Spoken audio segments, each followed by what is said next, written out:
Thank you, Spider-Man. That was so good. Hey, sorry I'm late. Happy. You look nice. Thank you. You too. Thank you. New dress? Yes, it is. How'd you know? What just happened? Planning a trip? Mm-hmm. Going to Europe. It's a school trip. Did you get your passport? Peter Parker here to pick up a passport, please. Mini toothpaste? Mm-hmm. Pack your suit. I just want to go on my trip with my friends. Europe doesn't really need a friendly neighborhood Spider-Man.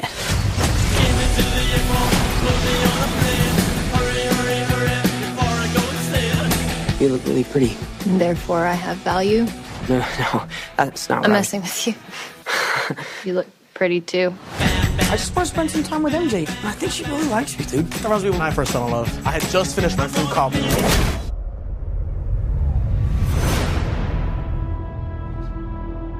So nice to finally meet you, Spider-Man. You're Nick Fury. Put some clothes on. Let's go for a ride. Is he gonna be okay like that? Might want to turn him over so he doesn't swallow his tongue. I think Nick Fury just hijacked our summer vacation. Awesome! You got gifts, Parker, but you have a job to do. Are you going to step up or not? You're all alone. Your friends are in trouble. What are you going to do about it?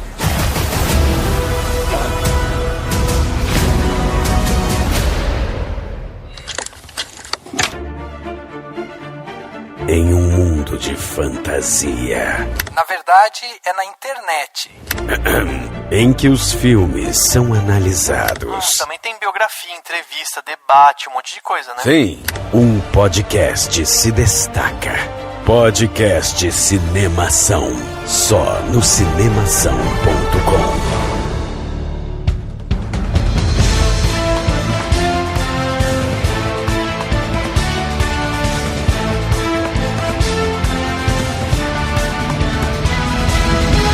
Seja bem-vindo ao podcast Cinemação 327. Eu sou Rafael Arinelli e faltou um. Edite, favor remover o usuário Quentin Beck e qualquer outro usuário adicionado por ele. Por favor.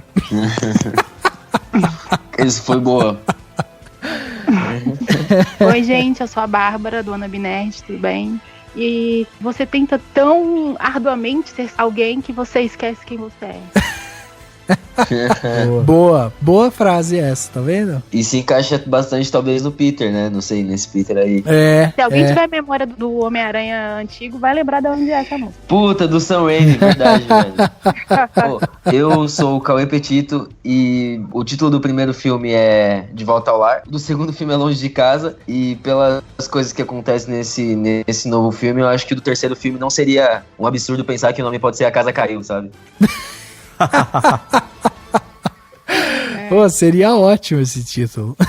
Eu sou Daniel Cury e se as pessoas acreditam em mamadeira de piroca e pavão misterioso, fica fácil enganar todo mundo com um projetor 3D. Olha, só que esse é um Genial. super projetor, né? Então, exatamente, mas elas vão ser enganadas, porque, né? Já estão acreditando em coisa bem mais... Enfim. Muito bem, meus amigos, estamos aqui reunidos nesse podcast Cinemação 327 para bater um papo sobre Homem-Aranha Longe de Casa, o novo filme aí desse personagem da Marvel, o segundo filme, né, do personagem dentro da Marvel, e a gente vai bater esse papo sobre como que esse filme veio para se encaixar nos Vingadores, né, o filme que inclusive é o primeiro filme pós-Vingadores, e a gente tem tanta coisa aqui para falar, tantas coisas que a gente vai discutir em cima desse filme. Lembrando você que tá aí escutando a gente, que esse podcast terá spoilers. Então se você não viu Homem-Aranha Longe de Casa, esteja preparado para tomar spoiler, porque aqui a gente não vai se apegar a spoiler, vamos falar tudo e mais um pouco sobre o filme, e obviamente que aí a pessoa pode, né, ficar surpresa ou se ofender, porque... tá tomando spoiler na cara, né? De qualquer forma, estamos aqui hoje com a Bárbara e com o Cauê, dois convidados aqui. O Cauê já é de casa, né? Todo mundo já conhece o Cauê é parado na rua, fala, você é mais, quer pro cinemação e tal. Né, isso, Cauê? sempre que eu volto pra gravar o podcast, eu falo de volta ao lar. Não, mentira. Pode-se dizer que eu aqui em São Paulo, vocês aí, eu tô longe de casa. É verdade. Olha aí. Caralho, Cauê é nosso Homem-Aranha brasileiro. Isso. O Rafa e o Dani são o meu Tony Stark, sabe? Os dois, assim. Não, mas é sempre bom estar de volta, é sempre bom gravar com vocês. E vamos aí falar sobre esse filme. Bem da hora, isso aí. legal. E a gente trouxe aqui de novo a Bárbara. Bárbara, que já esteve aqui no primeiro podcast desse ano, ela veio falar justamente sobre as expectativas dos filmes, né, que a gente tinha para 2019, e agora ela volta para bater esse papo sobre Homem-Aranha Longe de Casa. A Bárbara, que é lá do Wannabe Nerd. Bárbara, conta um pouquinho pra gente o que é o Wannabe Nerd, o que as pessoas vão encontrar lá no site. Ah, valeu. O Wannabe Nerd é um site de críticas, a gente fala de filmes, séries, viagens. Já tem um tempinho, ele tá no ar, já tem desde 2010, mas a gente começou mais a falar de filmes em 2012, né? Uhum. E tem uma galera em Sampa, uma galera em Brasília e agora também tem uma galera no Rio. Então a gente tá um site mais colaborativo. Caraca, olha aí. Tá vendo? Massa. É demais a gente ver essa colaboração crescendo, o site ganhando corpo. Então seja bem-vinda novamente aqui ao Cinemação, Bárbara, vai ser muito bom conversar com você sobre Homem-Aranha, e é isso que a gente vai fazer agora, né? Então lembre-se mais uma vez, vamos dar spoiler e vamos bater esse papo sobre Homem-Aranha Longe de Casa logo depois do quadro Repercussão. Confira o que rolou durante a semana. Eu começo. Agora no Repercussão.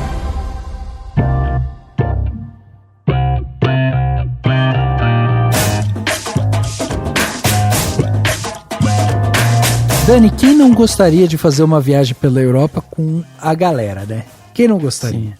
Sim. Adoraria ganhar em dólar e poder fazer isso. Mas aquilo lá, Dani, é escola pública. Escola pública não faz viagem assim. Não, é. Se bem que tem umas que, às vezes, eu acho que as escolas dos Estados Unidos são feitas de comunistas que ficam fazendo essas coisas. Balbúrdia na Europa. Eles gastam dinheiro público pra balbúrdia na Europa. O Trump tem que acabar com isso aí. Ok? Pois é, gente. A gente sempre tem que dar aquela cutucada, né? No atual governo, porque a gente tá aqui magoado. Eu falei do Trump, nem falei de mais ninguém. Falei do Trump. Nem somente é isso aí. Se bem que a CIA deve ouvir o nosso podcast. É, sempre recebendo mensagens da CIA. Muito bem, pessoal, vocês que estão aí e querem mandar seus comentários sobre Homem-Aranha Longe de Casa, envie seu e-mail para contato@cinemação.com. Simples, fácil, indolor, você manda seu e-mail, vai chegar aqui pra gente, eu e o Dani vamos ler seu e-mail, vamos colocar aqui na leitura de comentários dentro do podcast. Se você não quiser mandar e-mail, existe outra forma também. Você pode entrar lá no cinemação.com e lá dentro, você entrando no post desse podcast, lá tem a área de comentários. Daí basta você ir lá, colocar seu comentário e a galera ainda pode interagir, pode conversar com você, discutir alguma coisa e tal. Então é um espaço muito democrático, muito simples também de conversar e tá lá para qualquer um que queira conversar e debater sobre os filmes que a gente está falando aqui nos podcasts. Além disso, dentro do nosso site, né, no cinemação.com, você vai encontrar todas as nossas redes sociais, afinal de contas estamos no Facebook, no Twitter, no Instagram,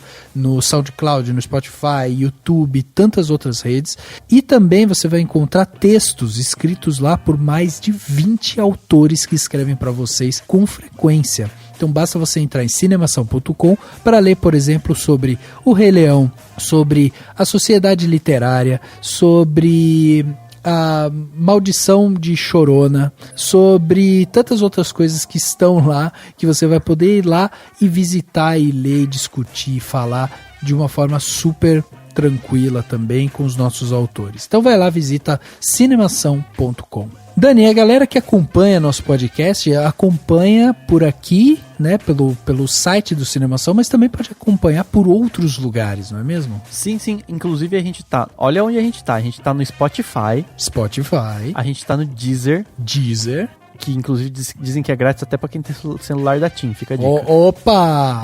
A gente tá no Google Podcast. Sim. Que tá super famoso agora, porque o Google é super modinha.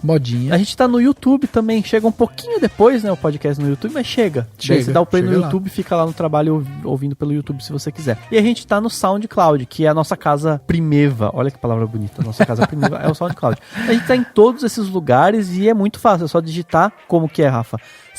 É só Cinemação tudo junto? Cinemação, exatamente. A pessoa pode digitar Cinemação com parênteses, com A, com cedilha, com tio. Procura Cinemação em qualquer agregador de podcast, você vai achar o nosso podcast lá. Daí basta você ir lá se inscrever, né? Você se inscreve e a partir disso você consegue receber todos os nossos episódios diretamente. A hora que sai o episódio você é notificado, vai estar lá, é só você ir lá e ouvir, muito tranquilo também, é ótimo e pra gente é ótimo porque você vai estar sempre acompanhando, pra você é melhor ainda porque você não vai perder um episódio sequer.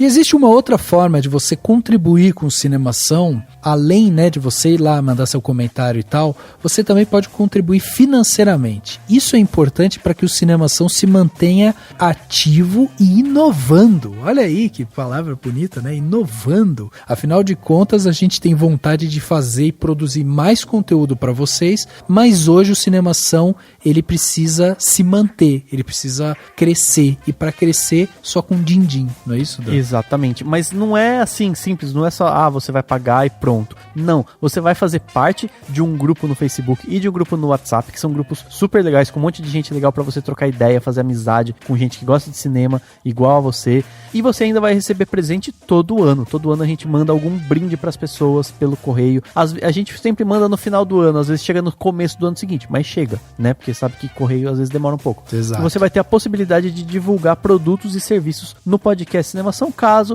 a sua contribuição seja um pouco mais alta. Você pode começar contribuindo com valores a partir de R$1, ou seja, R$1 já ajuda muito a gente, mas é claro que se for um pouco mais, a gente fica muito feliz e vai te presentear com essa divulgação, se você assim desejar. E é importante dizer, né, Dani, que o Cinemação, ele não vai terminar se as pessoas não contribuírem, porque pode ter gente que vai falar, puta, eu preciso dar dinheiro porque senão o Cinemação vai terminar. Não, não é isso. O Cinemação, ele vai se manter. Só que assim, a gente tem um limite, um teto de produção de conteúdo. Se a gente quiser produzir mais, se a gente quiser fazer mais podcasts, se a gente quiser fazer canal no YouTube, se a gente quiser fazer mais coisa, a gente precisa realmente de uma ajuda, uma colaboração, porque o conteúdo do Cinemação sempre vai ser gratuito, sempre vai estar sendo produzido, mas essa contribuição ajuda com que a gente expanda realmente, né, a nossa produção. E é só você ir lá para cinemação.com/contribua ou clicar no botão contribua no site do cinemação.com, escolher a plataforma que você quiser e o valor que você deseja contribuir. A gente vai ficar muito feliz. E chegando aqui na parte onde as pessoas saíram dos seus armários e mandaram seus comentários aqui pra gente. Bom, temos vários comentários bacanas aqui, comentários de podcasts passados, comentários de podcasts agora, então vamos ler um pouco do que chegou aqui. O primeiro comentário que chegou foi do Paulo Roberto Galiac. Ele comentou lá no podcast Cinemação 233 sobre Capitão Fantástico. Muito provavelmente ele mandou essa mensagem agora porque ele deve ter visto o filme na Netflix. Ele estreou na Netflix faz pouco tempo, né? Verdade. E aí provavelmente tem muita gente encontrando o podcast a partir de agora. Então indica aí pro pessoal que for assistir o filme na Netflix pra ouvir o podcast. Exatamente. E tem convidado especial nesse podcast. Sim. A rainha dos podcasts, né? A senhora Juva Lauer, lá do Mamilos.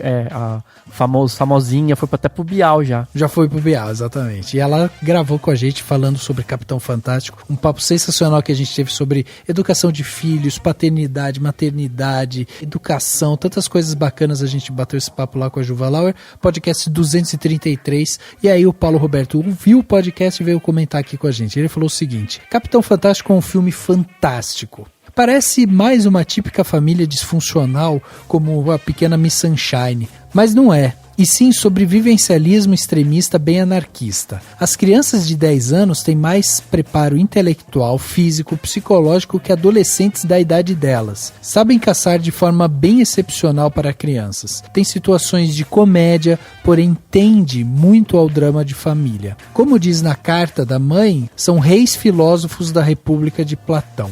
Em alguns momentos achamos que não se adaptam ao mundo, quando é o inverso. O mundo não se adapta às incríveis habilidades dessa família. Tanto que para o filho mais velho, ele foi selecionado para as melhores universidades do país. Contudo, apesar de tudo ser incrível, logo vemos que em muitos momentos limites são quebrados, pondo as crianças e adolescentes em risco. E o próprio a perceber é o pai, que nota os excessos cometidos. Aqui, mais uma vez, o Viggo Mortensen se mostra um grande ator, desde O Senhor dos Anéis, Marcas da Violência, Senhores do Crime, A Estrada e etc. Feliz dia Noam Chomsky. É isso aí. Então ele fez várias referências aqui ao filme. Pra quem não assistiu o filme, vale a pena ir lá assistir. Mas eu queria também saber sua opinião, Paulo, sobre o nosso podcast, porque a gente fala justamente sobre a educação, sobre a diferença de educar os filhos e como não existe certo e errado, né? Exatamente. Porque assim, a família, ela pode parecer em vários momentos uma família sensacional, super vivida e tal, mas eles também perdem contato com algumas outras coisas que a gente também acha essencial. Então assim, é uma discussão muito interessante da gente ter, no sentido de o que é certo, o que é errado, como é a melhor forma de você educar uma família e tal. Então acho que vale a pena. Comenta também sobre o nosso podcast, vale a pena. Eu tenho comentário do Alexandre Rodrigues Assunção, que sempre comenta aqui, né, já é nosso brother, e ele comentou lá no 324, que a gente falou do 20 anos sem disputar o Oscar, pra debater sobre cinema nacional, e ele comentou o seguinte: o cinema brasileiro, bem como todas as artes, mídias e expressões culturais em geral, sempre foi bom. Voltando ao primeiro, podemos citar Alô, Alô, Carnaval, Matar ou Correr, O Pagador de Promessas, Deus e o Diabo na Terra do Sol, Macunaíma, Ufa. Essa lista segue até os dias atuais, então não há que se falar em mediocridade, cinema de má qualidade, etc. Como mencionado pelo Daniel, não há produções constantes no Brasil de filmes de gênero, que tem mais chance de se estabelecer no público geral. Entretanto, o cinema autoral é bom e não deve ser desvalorizado. Quanto ao Oscar, falta apoio e sensibilidade dos órgãos culturais que não estão muito interessados em valorizar a produção nacional e cultuam o preconceito de que o cinema nativo é fraco, o que, conforme já dito, não é verdade. Sensacional o comentário do Alexandre, corroborou com muita coisa que a gente falou lá no podcast 324, Sim. E que é uma ideia que a gente defende muito sobre o cinema brasileiro. Espero que todo mundo valorize bastante. Vá ver Turma da Mônica Laços e muitos outros filmes nacionais que estão em cartaz.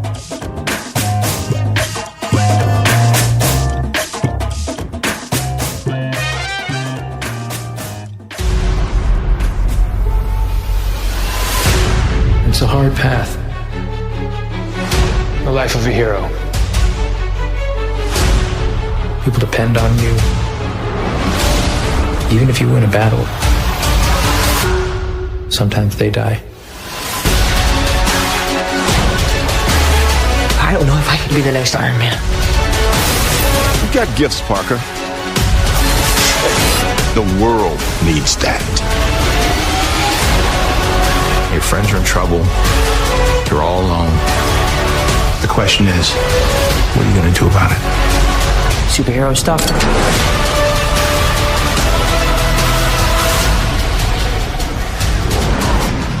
I gotta get you guys out of here. Get on the jet. Who are you? I work with Spider-Man. You work for Spider-Man? I work with Spider-Man, not for Spider-Man. New plan.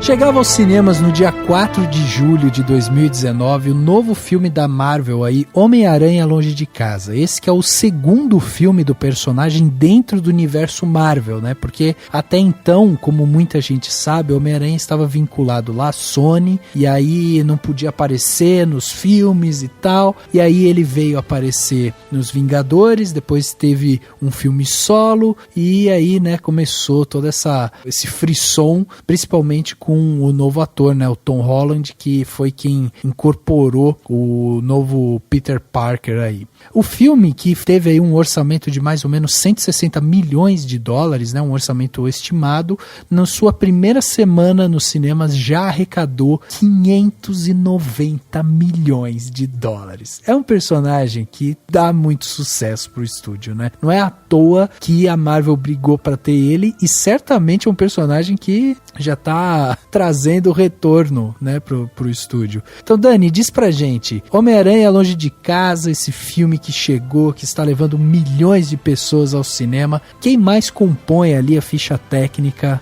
que faz o filme? Então, né? Esse filme tem a direção do John Watts, que vem cheio de energia, entendeu? Veio dirigir o filme cheio de energia. Ele é concorrente do Peter... Puta, perdi a piada. Não entendi. Mas eu ia falar tipo Peter Kelsey, sabe? Outra entendi. Medida, daí eu me perdi um pouco. Entendi. E o John Watts dirigiu o Homecoming, né? O De Volta ao Lar? Não. De Volta ao Lar. Enfim. Ele dirigiu lá o primeiro filme. Tinha alguns filmes muito curtas e alguns filmes um pouco menos conhecidos, né? Na carreira antes de entrar pra Marvel e chegar, né, com tudo nesses dois filmes. E o filme tem o roteiro do Chris McKenna e do Eric Sommers, que fizeram o roteiro do Homem-Formiga, do De Volta ao Lar também, do Jumanji e alguns outros filmes. Os dois juntos fizeram esses filmes mesmo. Eles meio que são parceiros aí de roteiro. A montagem desse filme é da Lee Folsom Boyd, que eu acho que é um nome feminino, não tenho certeza. Em inglês tem uns nomes que você não sabe se são femininos ou masculinos, né? Lee Folsom Boyd, que fez a montagem do Vingador do Futuro, do Homem-Formiga, do Velozes e Furiosos 7, e do Dan Lebenthal, que fez a montagem do Homem de Ferro, Homem-Formiga e do De Volta ao Lar. Então são uma galerinha que tá aí na Marvel fazendo alguns filmes. A fotografia desse filme é do Matthew Lloyd, que fez a fotografia da Capitã Marvel, do Thor Ragnarok, do filme do Power Rangers, da série Fargo e algumas outras obras. A trilha sonora é do Michael Giacchino. O Michael Giacchino fez a trilha do Doutor Estranho e do De Volta ao Lar na Marvel, e mais 355 milhões de filmes de vários outros lugares, incluindo Up, da Pixar, e ele fez vários da Pixar e ele ganhou o Oscar pelo Up, né? O design de produção desse filme, acho que vale a pena citar, é do Claude Paré, que fez o design de produção de filmes como O Planeta dos Macacos, A Origem, It, A Coisa, daquele A Incrível História da Adeline, Fênix Negra, esse que ninguém viu no cinema, que chegou agora, e ele também fez o design de produção lá. No elenco do filme, a gente tem, além do Tonho Holanda, do Tom Holland, a gente tem o Samuel Jackson, a Zendaya, o Jake Gyllenhaal, a Marissa Tomei e o Jon Favreau, entre, claro, muitos outros, mas esses são os principais nomes do elenco. Essa é a ficha técnica básica desse filme. Exatamente. Esse filme aí que chega, né, com essa expectativa grande, justamente porque é o filme que vai dar continuidade ao universo Marvel ali, né, depois que a gente teve o grande finale lá dos Vingadores e tal. Nesse filme, vou dar uma sinopse rápida aqui, para daí a gente já começar a se debruçar no que o filme conta pra gente. Mas basicamente, a gente tá ali vivendo novamente a história do Peter Parker, que está em uma viagem de 2 semanas pela Europa, ao lado dos seus amigos de colégio, quando ele é surpreendido pela visita do Nick Fury. Precisando da ajuda para enfrentar monstros, né, que são nomeados como elementais, o Fury convoca o Peter para lutar junto com o Mistério, que é um novo herói que afirma ter vindo de uma terra paralela. Além dessa nova ameaça, né, dos elementais, o Peter também precisa lidar com uma lacuna deixada ali pelo Tony Stark, que a gente viu ali em Vingadores, e também ele precisa resolver algumas questões ali amorosas, né? Ele, afinal de contas, ele quer viver um pouco, tirar umas férias, relaxar, e é tudo isso que vai envolver esse filme. Bom, eu queria começar essa discussão com vocês em cima de algumas coisas. A primeira é justamente essa questão de ser o primeiro filme pós-Vingadores, que era justamente a questão de como é que a Marvel vai começar a movimentar seu universo, né, dentro dessa, sem os seus principais personagens e tal. E eu achei de uma felicidade tão grande eles já começarem o filme com aquela brincadeira I Will Always Love You, né, da canção, a homenagem que a escola tá fazendo, da Whitney Houston, exatamente. E a escola tá fazendo uma homenagem pra esses heróis e tal, porque é muito isso mesmo, assim, tipo, a Marvel, quando passa o seu logo ali pela tela, ainda tá mostrando, né, o Capitão América, tá mostrando o Tony Stark, tá mostrando o Hulk, tá mostrando todos aqueles personagens que a gente viu, e aí a música vem com esse I Will Always Love You, tipo, sabe, aquela coisa sentimental, romântica e tal. Dá pra ver, né, obviamente, que gera um estranhamento, porque assim, tem imagens pixeladas, tem umas transições bem porcarias, assim, de PowerPoint bem mesmo tosco. E tal. Bem tosco. Então eu achei demais, assim, eles já começarem com essa homenagem meio que brincando com isso, sabe? Sabendo que, assim, eles vão tocar nesse assunto, obviamente, mas meio que querendo reafirmar pro público que, olha, aquilo ali acabou realmente. E a gente sempre vai amar eles, mas acabou.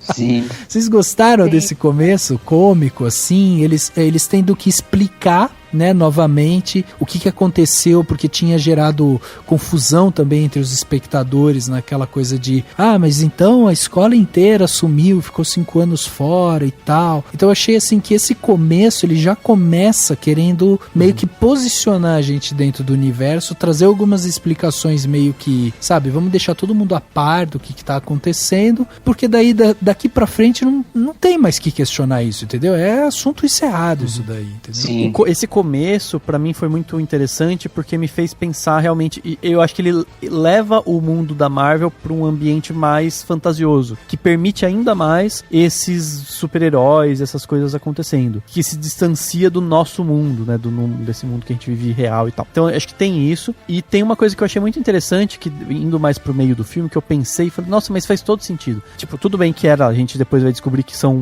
tipo, projeções e tal, mas de qualquer forma, tá tendo, tipo, ataques lá na cidade. No começo lá em Praga, né? Não, Veneza, né?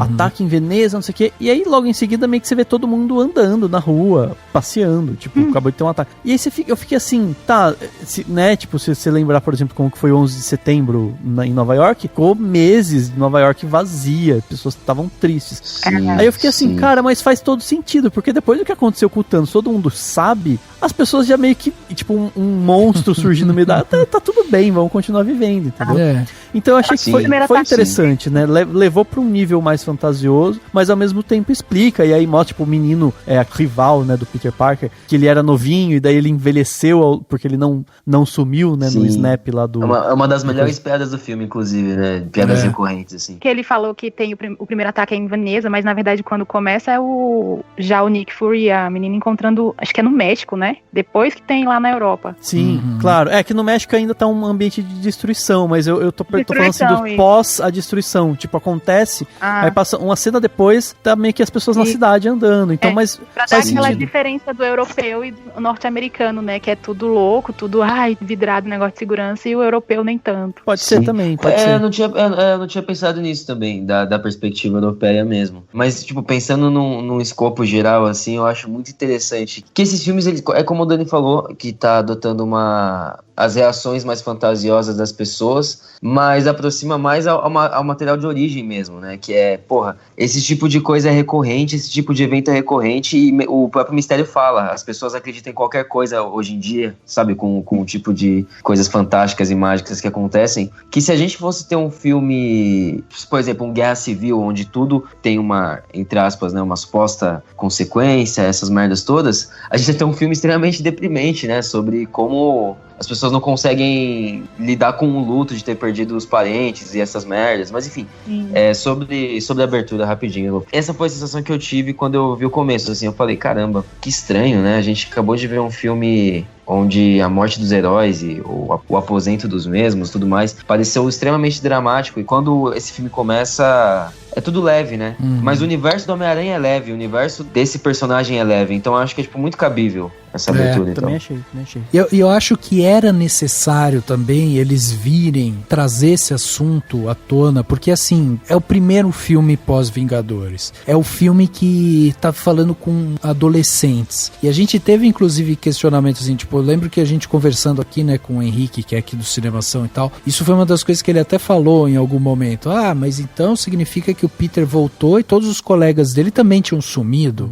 Tinham sumido, porque metade do universo tinha sumido, todos os colegas do Peter podem ter sumido assim como ele, né? Mas eu achei interessante deles falarem, sim, todo mundo sumiu, e ainda assim tem uma questão, assim, super analisando o filme, é até uma questão de interpretação de hoje em dia, né, da juventude atual, que tem muito disso, assim, a galera tá parecendo mais velha, e aí quando você vai conversar com o pessoal tem 16 anos, tem 15 anos. E aí cria-se uma expectativa daquele marmanjo ali, dele já ter um posicionamento, dele já poder falar, dele, sabe? E aí você olha aquilo ali e fala, mas só tem 16 anos, não sabe nada da vida, tá aprendendo tudo e tal. E aí vou até fazer um link aqui, que não tem nada a ver uma coisa com a outra, mas eu gosto muito de MasterChef, sabe aquele reality show da Band?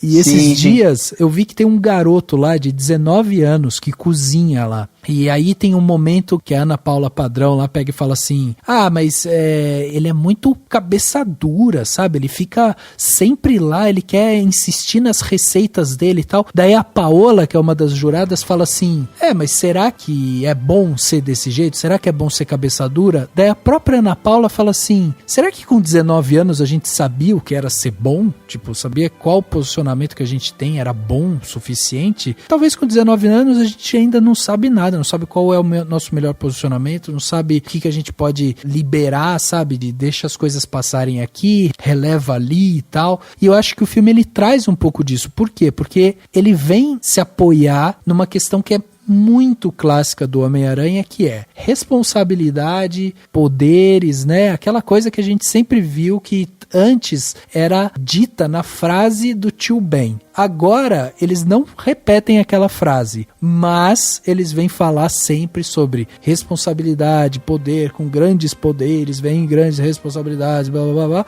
de uma outra forma. E o que você tá falando tem tudo a ver com a cagada dele no filme, que é um ponto primordial pro arco, pra amadurecimento dele, que é ele, tipo, ele recebe um negócio do Tony Stark, o óculos, e aí ele, na primeira oportunidade, entrega pro vilão, que ele não sabe que é vilão, obviamente. Sim. Mas assim, se a gente parar pra pensar, olha a pegada, né? Tipo, o cara escreveu para o próximo Tony Stark. Aí imagina um moleque de 16 anos, que o Tom Holland é mais velho, mas a gente sabe que o personagem filme tem ele 16 anos. Sim. Um cara de 16 anos que recebe, tipo, o fardo de ser o próximo Homem de Ferro, que é, tipo, um cara, um gênio, filantropo, etc. E aí, na cabeça dele, fala, cara, não sou eu. Ele não quis aceitar e ele não podia aceitar. E aí, quando ele vê um cara inteligente, supostamente bem intencionado, ele faz a cagada de meio que entregar sem realmente conhecer, né? Profundamente a pessoa. Sim, sim. Só falando, linkando isso que você tá falando, Daniel, eu lembrei muito, não sei se vocês chegaram a ler um livro chamado Cândido, do Voltaire, que ele não chega a ser burro, ele foi inocente, saca? Apesar de que, assim, eu tô numas férias, quero aproveitar meus amigos, minha ali futura, de repente, alguma coisa, e aí chega esse cara que de repente pode, né, pegar aqui essa deixa, porque eu acho que eu não dou conta. Não sei, de repente, ele dá essa ideia. E eu acho que ele foi inocente mesmo.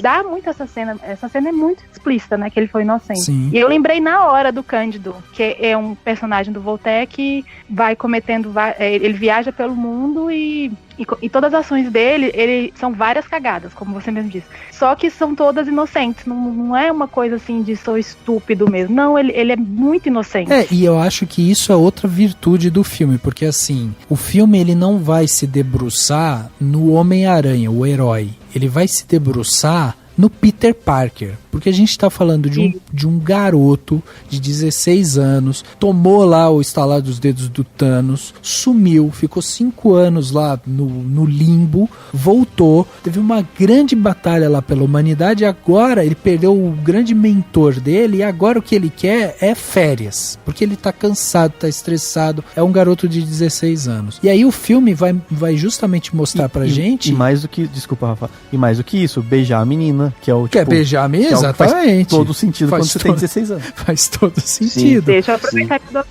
Aí ele pega e fala, bom, vou tirar minhas férias aqui então. E aí ele é novamente, né, recrutado para uma missão importantíssima e tal, tal. Então faz todo sentido, assim, da gente ver esse garoto tendo que lidar com essa responsabilidade. Por isso que eu acho que, diferente do primeiro filme que a gente viu com Tom Holland e tal, esse filme, a história dele, eu acho ela mais fluida do que o primeiro, sabe? Eu acho que esse filme ele tem uma dinâmica melhor construída, assim, porque você vai entendendo esse tipo de coisa, sabe? Você poderia falar, não, mas olha só, o personagem ele tá dentro ali da jornada do herói, porque ele vai negar, depois ele percebe que ele tem que ir lá, e ele tem a curva de aprendizado, e toda a jornada do herói como a gente conhece. Beleza, faz parte, é porque é uma estrutura narrativa. Só que ao mesmo tempo, se a gente contextualizar o filme dentro do universo da Marvel, a gente vai entender isso, vai entender que ele é um garoto de 16 anos que tá estressado e tá sendo apontado como o próximo Tony Stark, que era o cara que salvou o mundo, entendeu? Então, pô, é muita coisa pra ele. What is that? I don't know. What are you gonna do? I left my suit in the hotel room. Why? Because I'm on vacation, Ned. Everyone's gonna see my face. Just get them out of here. Go! Just go!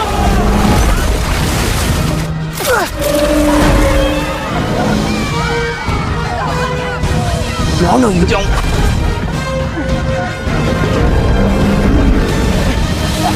You okay?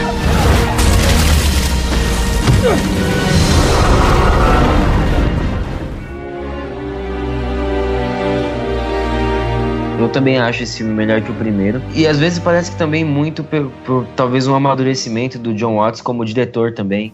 Porque a ação é mais interessante. E mesmo os temas que são abordados no roteiro também, eu acho que ele consegue fincar mais os pés no tema que a gente tava falando, que é tipo, é molecada, é um adolescente fazendo coisa de adolescente. E eu acho que o primeiro ele desperdiçava um pouco isso, porque, né, ele já se chamava Homecoming, né, que é tipo os tais bailes de formatura lá fora, né, e tal. Muitas vezes parecia que ele não explorava o suficiente a parte adolescente, ele não explorava o suficiente o Peter no baile sendo moleque, sabe? Uhum. E nesse filme parece que tipo, é mais um filme de um romance adolescente, mas só que bom, não um romancezinho assim, tá? Não, é um romance adolescente, com o adolescente fazendo burrada, com o adolescente passando vergonha. Uhum, exatamente. E isso é outra coisa que eu queria elogiar também, porque assim, ó, eu assisti todos os filmes de Homem-Aranha no cinema e tal, mas eu acho que o Tom Holland, ele tá tão bem encaixado nesse papel, assim, me surpreendeu muito, assim, tanto a parte de atuação dele, porque eu acho que ele consegue transpor pra gente esse peso, essa responsabilidade, mas eu acho que ele tem a leveza que muitas vezes a gente não via nos outros atores, aquela coisa de brincar, aquela coisa, né, que é da personalidade do próprio Peter Parker. Então eu acho que o Tom Holland, ele tá muito bem encaixado. Uhum. Inclusive quando ele vai fazer as promos, né, do filme, vai divulgar o filme e tal, ele coloca a roupa do Homem-Aranha e ele, que é um cara que pratica parkour e faz, sei lá, musculação, dançarino. Ele fez Billy Elliot. Fez Billy Elliot, exatamente. Não é ele que fez Billy Elliot. Fez o musical. Sim, ele fez o musical. O musical. Não o filme. Tá. E é engraçado que ele parece, né? Qual é o nome do ator mesmo, do Billy Elliot, gente? Nos cinemas? Jamie Bell, eu acho, não. Isso ele parece muito com o Jamie Bell. É, exatamente. Sim. Não, então, e ele quando vai fazer essas promos, ele dá essas piruetas, ele pula, ele, sabe, ele incorpora ali o Homem-Aranha. Eu acho isso muito bacana. E aí, eu gosto muito, porque dessa vez a gente pôde acompanhar um pouco mais, justamente, desse romance dele com a Mary Jane, essa coisa dele querer conquistar ela. Nem é Mary Jane, né? É só MJ, não é? MJ. Mas não é. Então, uma das grandes cagadas, eu acho, do Homecoming. Eu acho que esse filme, ele se resolve muito bem nisso de, tipo, o que é o fanservice e o que eu quero fazer. Porque no primeiro filme lá, ela tá no filme inteiro, tal. Aí, tipo, nos últimos 5 minutos de filme, ela fala, meu nome é Michelle, mas o pessoal me chama de MJ normalmente. Que é, tipo, como o Peter chama, como todo mundo chama Mary Jane nos quadrinhos, né? MJ. Uhum. E aí, que é, tipo, é uma referência que não vai... Que no primeiro filme, termina o filme, não vai pra lugar nenhum, trata o personagem dela, tipo, até diminui a personagem dela, mas eu acho que nesse filme eles conseguem, tipo, consertar isso, tá tudo bem, sabe? E, tipo, eu acho que ela é a nova Mary Jane mesmo, e tal. Então, mas essas mudancinhas que eles vão tendo que fazer pra dar uma adaptada e tudo mais. Eu acho que esse filme tem muito disso, né? Deixar mais contemporâneo. Deixar mais contemporâneo, e tem muito, acho que um exemplo, e aí indo pro spoiler lá do final, né, na cena pós-créditos, que reaparece o como que é? O J.K. Simmons como o J.J. Jameson lá. Eu achei muito interessante, porque, tipo, realmente ele aparece como, tipo, Antes ele era diretor de um jornal impresso. Hoje em dia não faz mais sentido ser diretor. Ninguém tá nem aí pro diretor de jornal impresso. Então ele é tipo um youtuber. Né? Ele é tipo... É tipo o Nando Moura, sei lá. Não, ele é mais tipo um Reinaldo Azevedo, sabe? Ele é tipo isso, e faz sentido, porque daí aí faria sentido ele pegar e ser meio, né, exagerado e tal, e falar o nome do quem é a única coisa que eu acho que a gente ainda não viu, que talvez eles possam explorar no terceiro filme, é justamente a parte da genialidade do Peter Parker, né? Porque isso é uma coisa que eu ainda acho que a gente falta um pouco de ser explorado, porque ele sempre foi esse garoto prodígio, esse gênio que tava ali, ele é um gênio que, por ser humilde, por ser simples e tal, ele continua ali defendendo o bairro dele e tal. Então, eu acho que ainda falta. Eles tentam beliscar um pouco isso naquela cena que ele tá no jato e ele vai ali, né, construindo a roupa dele ali e tal. Aquela cena, a câmera, ela muda um pouco, porque a gente vai ter essa visão do rap para com o Peter, e a gente tem uma cena justamente assim, do Peter meio que tomando o lugar do Tony Stark mesmo, tipo, ele tá ali montando, é o menino gênio e tal, mas é só, entendeu? Eles não se aprofundam e tal. Quando a gente tinha cenas do próprio Tony Stark mexendo com a sua tecnologia, era nítido ali a genialidade dele, a espontaneidade dele e tal. Tudo bem, a gente tá falando de novo de um garoto de 16 anos que começou a desenvolver isso. Por isso que eu acho que eles podem se debruçar mais nisso nos próximos filmes, porque seria interessante ver ele, sabe, pensando na teia, né, ele pensando em outras coisas do uniforme e tal. Tem também a frase que ele fala do multiverso, né, quando ele chega e fala assim, você quer dizer que tem multiverso e tal. O mistério. E porque daí o mistério surge como alguém, ele fala, né, que é alguém da Terra, sei lá o quê. Aí eu queria saber de vocês, não sei o quanto vocês sabem mais dos quadrinhos, ou... Sim. Vocês, porque na minha cabeça o que acontece? Ele conta isso pra depois desconstruir e falar, esse vilão não é desse outra terra, mas a questão é, tem essas outras terras, não tem? Será que a Marvel vai explorar ou não? Cara, então, eu acho bem provável que tenha, quase uma certeza mesmo. São muitas possibilidades, são muitas histórias, são muitos personagens disponíveis pra Marvel não fazer isso. Pensando até mesmo daqui num eventual reboot, sabe?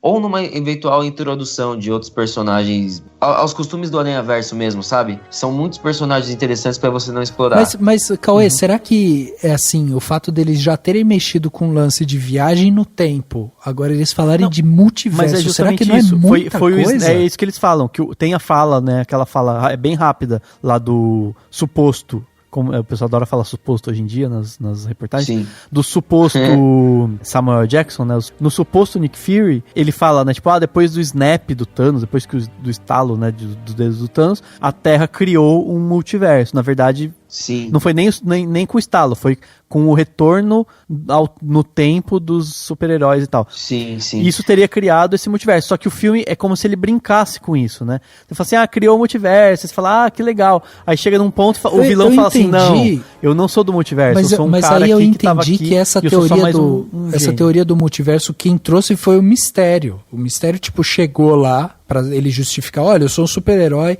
por causa do desaparecimento de todo mundo, não sei o que, existe um multiverso. E os caras falaram, beleza, então existe, então você é de outro mundo. Mas é uma beleza. forma da Marvel meio que lançar isso, depois desconstruir e falar, não tem, mas ao mesmo tempo pode ser que tenha. Não é muita coisa. Se vocês que consomem quadrinhos, tipo, a gente tá falando de viagem no tempo, multiverso, tipo, não é muita coisa. Por isso que eles apresentaram de um jeito de sacanagem, do tipo, não tem não. Daí a pessoa já começa a ficar com a pulga atrás da orelha, né? Sim. Até chamar também pra uma referência ao Aranhaverso, né, que teve aí recentemente. Apesar de não ter nada a ver, mas na hora que lançou eu falei, nossa, eles estão... Será que isso é uma referência também? Não sei. Não, então, eles...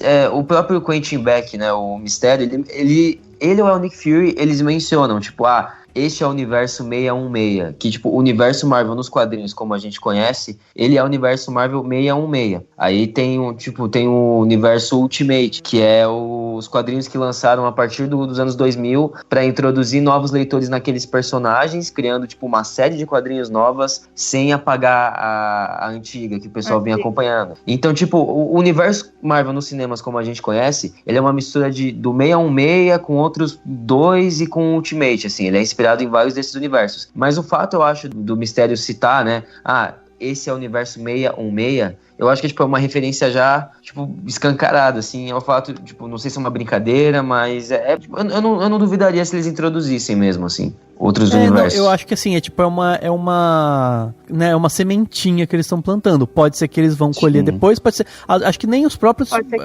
produtores vão saber, né? Eles falam assim, vamos plantar essa semente, se der a gente colhe, se não der a gente não colhe, né? Não, sim, eu acho e, que tipo, faz tem X-Men aí, tem Quarteto Fantástico, e tipo, parte da origem do Quarteto Fantástico envolve a Zona Negativa, que é também outra dimensão, assim, é realmente inerente a esses personagens. É como se fosse o reino quântico deles, assim. Então, tipo, o que não garante que os X-Men vão ser introduzidos através, não de mutação, mas de realidade paralela, sabe? Uhum. Até mesmo porque, pô, já tem tanto ser super poderoso, sobrenatural nesse universo, que, tipo, quando você introduzir o X-Men, você não vai poder fazer uma das coisas mais interessantes, que é justamente o preconceito, sabe? O preconceito que as pessoas têm com eles. Por que eles teriam preconceito com eles, mas não com todos os outros, tipo, heróis com mutações, que já existem, sabe? Enfim, aí já vai falar de outros heróis. Aí. E entram outros temas, assim, eu entendo o que você tá falando, Cauê, porque, assim, eles vão tendo que encaixar nessa história de forma que fique orgânico a entrada de possíveis personagens e tal. E é o que provavelmente vai acontecer, e aí não sei se eu tô viajando, mas assim, a partir do momento em que aparece o JJJ falando que o Homem-Aranha é o Peter Parker, você pula o princípio básico lá do Homem-Aranha, ou uma história clássica, que ele vira fotógrafo, né, e funcionário de JJ, não tem como, a não ser que eles, sei lá, criem alguma virada, em algum sentido. Mas a princípio você não tem mais, então você já vai pra um outro caminho com o Homem-Aranha, o que pra mim tudo bem, mas é isso, eles estão tentando se encaixar e estão tentando dar continuidade pra essa salada que eles estão fazendo, que é muito bem planejada, inclusive. É um filme que ele atualiza alguns desses pontos, né? Porque até como você falou, tipo, o cara lá que era diretor do jornal, agora, na verdade, ele é apresentador de um telejornal. Então é outra coisa. O próprio Peter, assim, pra ser fotógrafo, tipo, vamos atualizar isso, de repente ele vai ser outra coisa. E ele também tá na escola agora, né? Ele é um adolescente. Atualiza também o universo ao redor dele, né? Porque a tia May agora constrói um outro relacionamento, os amigos também vêm de uma outra forma, né? Então, acho que tá tudo atualizado nesse novo universo. E eu acredito também que eles perdem algumas características do personagem. Por exemplo, a musiquinha clássica do Homem-Aranha, você não escuta um tema dela em nenhum momento. Eu fico tão triste. Mas, enfim, você escuta outros, mas esse não. Vai perdendo algumas coisas, mas outro você vê realmente atualizado. Então você vê assim, tem essa perca aqui, mas tem esse ganho aqui. Ele vai construindo várias coisas. Nesse sentido, Bárbara, me diz o que você achou, porque tem algumas pessoas que acham um pouco ruim, talvez pelo purismo mesmo, né, do personagem e tal, o fato da gente ver ele vivendo uma aventura que não seja uma aventura dentro de Nova York, sabe? Uma aventura dele fora de Nova York. Você sentiu isso ou você achou que a história em si, tipo, ela se encaixa bem, o personagem e ele viajando e tal, enfim? Eu acho legal o filme em si, porque adaptação, a gente não pode também contar somente o quadrinho, né? É uma adaptação cinematográfica. E ele pega referências de filmes ali, de Eurotrip, né? Viagens na Europa e viagens de amigos. Isso é legal. O que, de repente, ali me irrita um pouco é que eles batem muito o universo Marvel. Não tem uma aventura somente do Homem-Aranha, porque aí, né, incluíram o Nick Fury, vai entrando tudo no universo Marvel. Ele não caminha sozinho, né? Mas é muito bem construído, muito divertido. É realmente um filme adolescente. Então, assim, todas as construções que você vê, as pessoas, as identificações e tal. E essa parte dele não ser em Nova York, eu acho que não tem nada a ver. As pessoas, se elas realmente estão batendo tecla por causa disso aí, é besteira. Sim. Porque eu acho... Foi mal. Cinematográfica, isso é muito legal mesmo. Tem vários filmes que, né, que eles viajam pra Europa, tem o Albergue, tem o Eurotrip mesmo, que é uma puta viagem de amigos, se divertindo em vários lugares e fazendo mil coisas, e é meio isso, tem esse tom, né? Eu acho que é muito interessante como a gente teve primeiro o reboot lá do Andrew Garfield e todas essas coisas. Os filmes da Sony, até mesmo pelo vazamento dos e-mails, onde a gente viu coisas absurdas deles, do pool, né, dos executivos lá, de dois produtores conversando, tipo, não, talvez a gente deva incluir mais músicas eletrônicas, a molecada gosta disso, e se o Peter tiver um corte descolado, sabe? É um filme feito inteiramente sob comitê, E a gente percebe isso vendo o filme, e ele é diferente dos filmes do Sam Raimi, que já definiam muito bem o mito do personagem e as coisas que fazem ele ser o Homem-Aranha. Ele fazia tão bem aquele filme que os filmes do Andrew Garfield, do Mark Webb, né, que inclusive outro diretor que tem nome com trocadilho pro Homem-Aranha, eram diferentes apenas por ser diferentes e se isso fazia sentido pro personagem. Então, tipo, mano, o Peter literalmente no final do Espetacular Homem-Aranha 1 também é um romancezinho adolescente, né, e é engraçado a mentalidade de Hollywood, porque eles contratam o Mark Webb, porque ele é um bom diretor, ele fez 500 Dias com Ela, que é um filme adolescente, pá, que é a coisa perfeita pro Homem-Aranha, só que eles não deixam o cara fazer a coisa que ele faz, então, tipo, enfim. E aí no final do filme lá do Andrew Garfield, o Peter se atrasa na aula, né, e tudo mais, ele fala pra professora, eu não vou me atrasar de novo, aí ela fala pra ele, não faça promessas que você não consegue cumprir. E aí o Peter, tipo, sussurra pra Emma Stone, pra Gwen Stacy, tipo, mas essas são as minhas preferidas, tá ligado? Que é exatamente o oposto de com grandes poderes vem grandes responsabilidades, sabe? Enfim, esse filme ele é diferente, mais do que o do Homecoming, funciona porque ele sabe ser diferente e ainda assim ser interessante ou fazer sentido no universo estabelecido, sabe? Então, tipo, tem coisas que sempre vão ser inerentes ao Peter Parker, tá ligado? Tipo, ele é um cara um moleque nesse caso que não tem muito dinheiro, que não tem sorte, que tipo, alguma coisa boa acontece e uma coisa ruim acontece logo depois. Ele sempre coloca o outro na frente de si mesmo, que é o que o Kevin Feige, né, o produtor dos filmes da Marvel, ele falou que o que a gente tá vendo com esse filme do Homem-Aranha é a formação de um herói, né? Tipo, é ele se tornando Homem-Aranha como a gente via nos filmes do Sam Raimi, tipo, no segundo filme, sabe? Então, tipo, a gente tá vendo ele errar e tá vendo ele privilegiar, tipo, o Homem-Aranha que a gente conhece nunca, sei lá, fala, eu vou viajar e foda-se, eu não vou salvar ninguém, eu só quero ter uma folga. Mas esse é um moleque. Então, tipo, faz sentido nesse universo, assim. Eu não me incomodo com isso, sabe? Tipo, tem uns fãs que se incomodam, mas sei lá. This is Mr. Beck. But you handled yourself well out there today. I saw what you did with the tower. Thanks. They were born in stable orbits. Within black holes, creatures formed from the primary elements: air, water, fire, earth. The science division had a technical name. We just called them elementals. Versions of them exist across our mythologies. Turns out the myths are real. Like Thor. Thor was a myth, and now I study him in my physics class. These myths are threats. They first materialized on my Earth many years ago. I was part of the last battalion left trying to stop them. All we did was delay the inevitable. The elementals are here now, attacking the same coordinates. Our satellites confirm it. We have one mission. Kill it. E eu achei que dentro desse contexto também, o mistério, né, o Quentin Beck se encaixa muito bem, cara, porque ele chega como essa solução, ele cria esse vínculo com o Peter, porque ele tem, né, a intenção de colocar as mãos ali na Edith e tal, né, na tecnologia do Stark.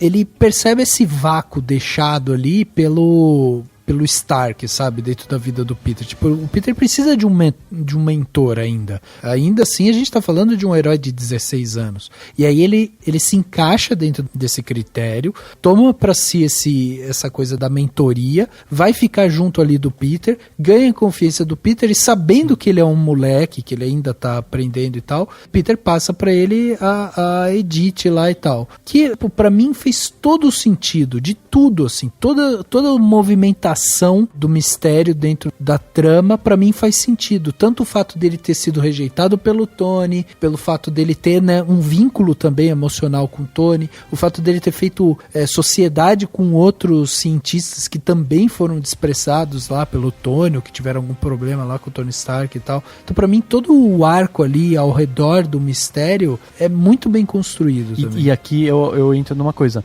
e tinha muita coisa pra dar errado nesse vilão, eu acho.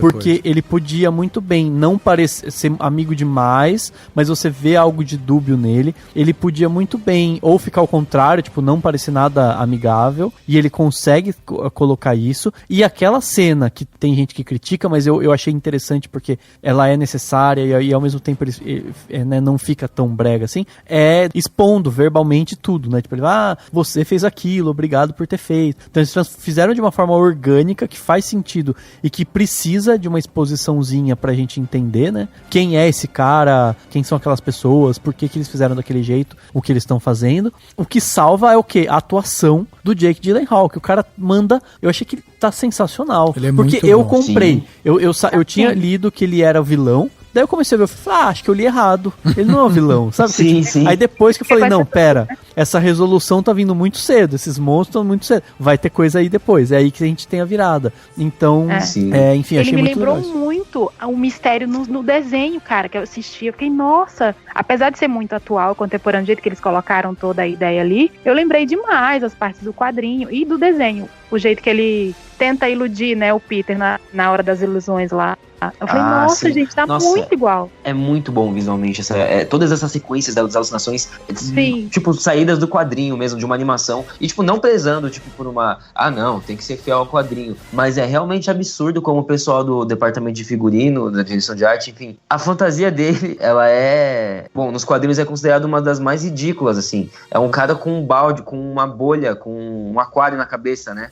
E no filme consegue funcionar, tipo, eles não tiram muita cor, sabe? Aquela coisa dele colocar os drones e construir a imagem, você vai lembrando, ele te dá uma mera lembrança daquele desenho ridículo que você assistiu e fala assim, nossa, mas parece mesmo, parece que eu tô vendo o desenho. Só que é atual, é tipo, nossa, eu tô no futuro e tô no passado ao mesmo tempo. Eu fiquei desse jeito, nostálgica. Mas tem que ser ridículo, eu acho, né? Porque é como ele falou, as pessoas hoje em dia acreditam em qualquer coisa e é um filme de super-herói, afinal de contas, então... Isso, e os personagens, eu acredito que eles também fazem muitas perguntas sobre isso. A MJ, uma hora, acho que pergunta pra alguém, você acredita em tudo que você lê online?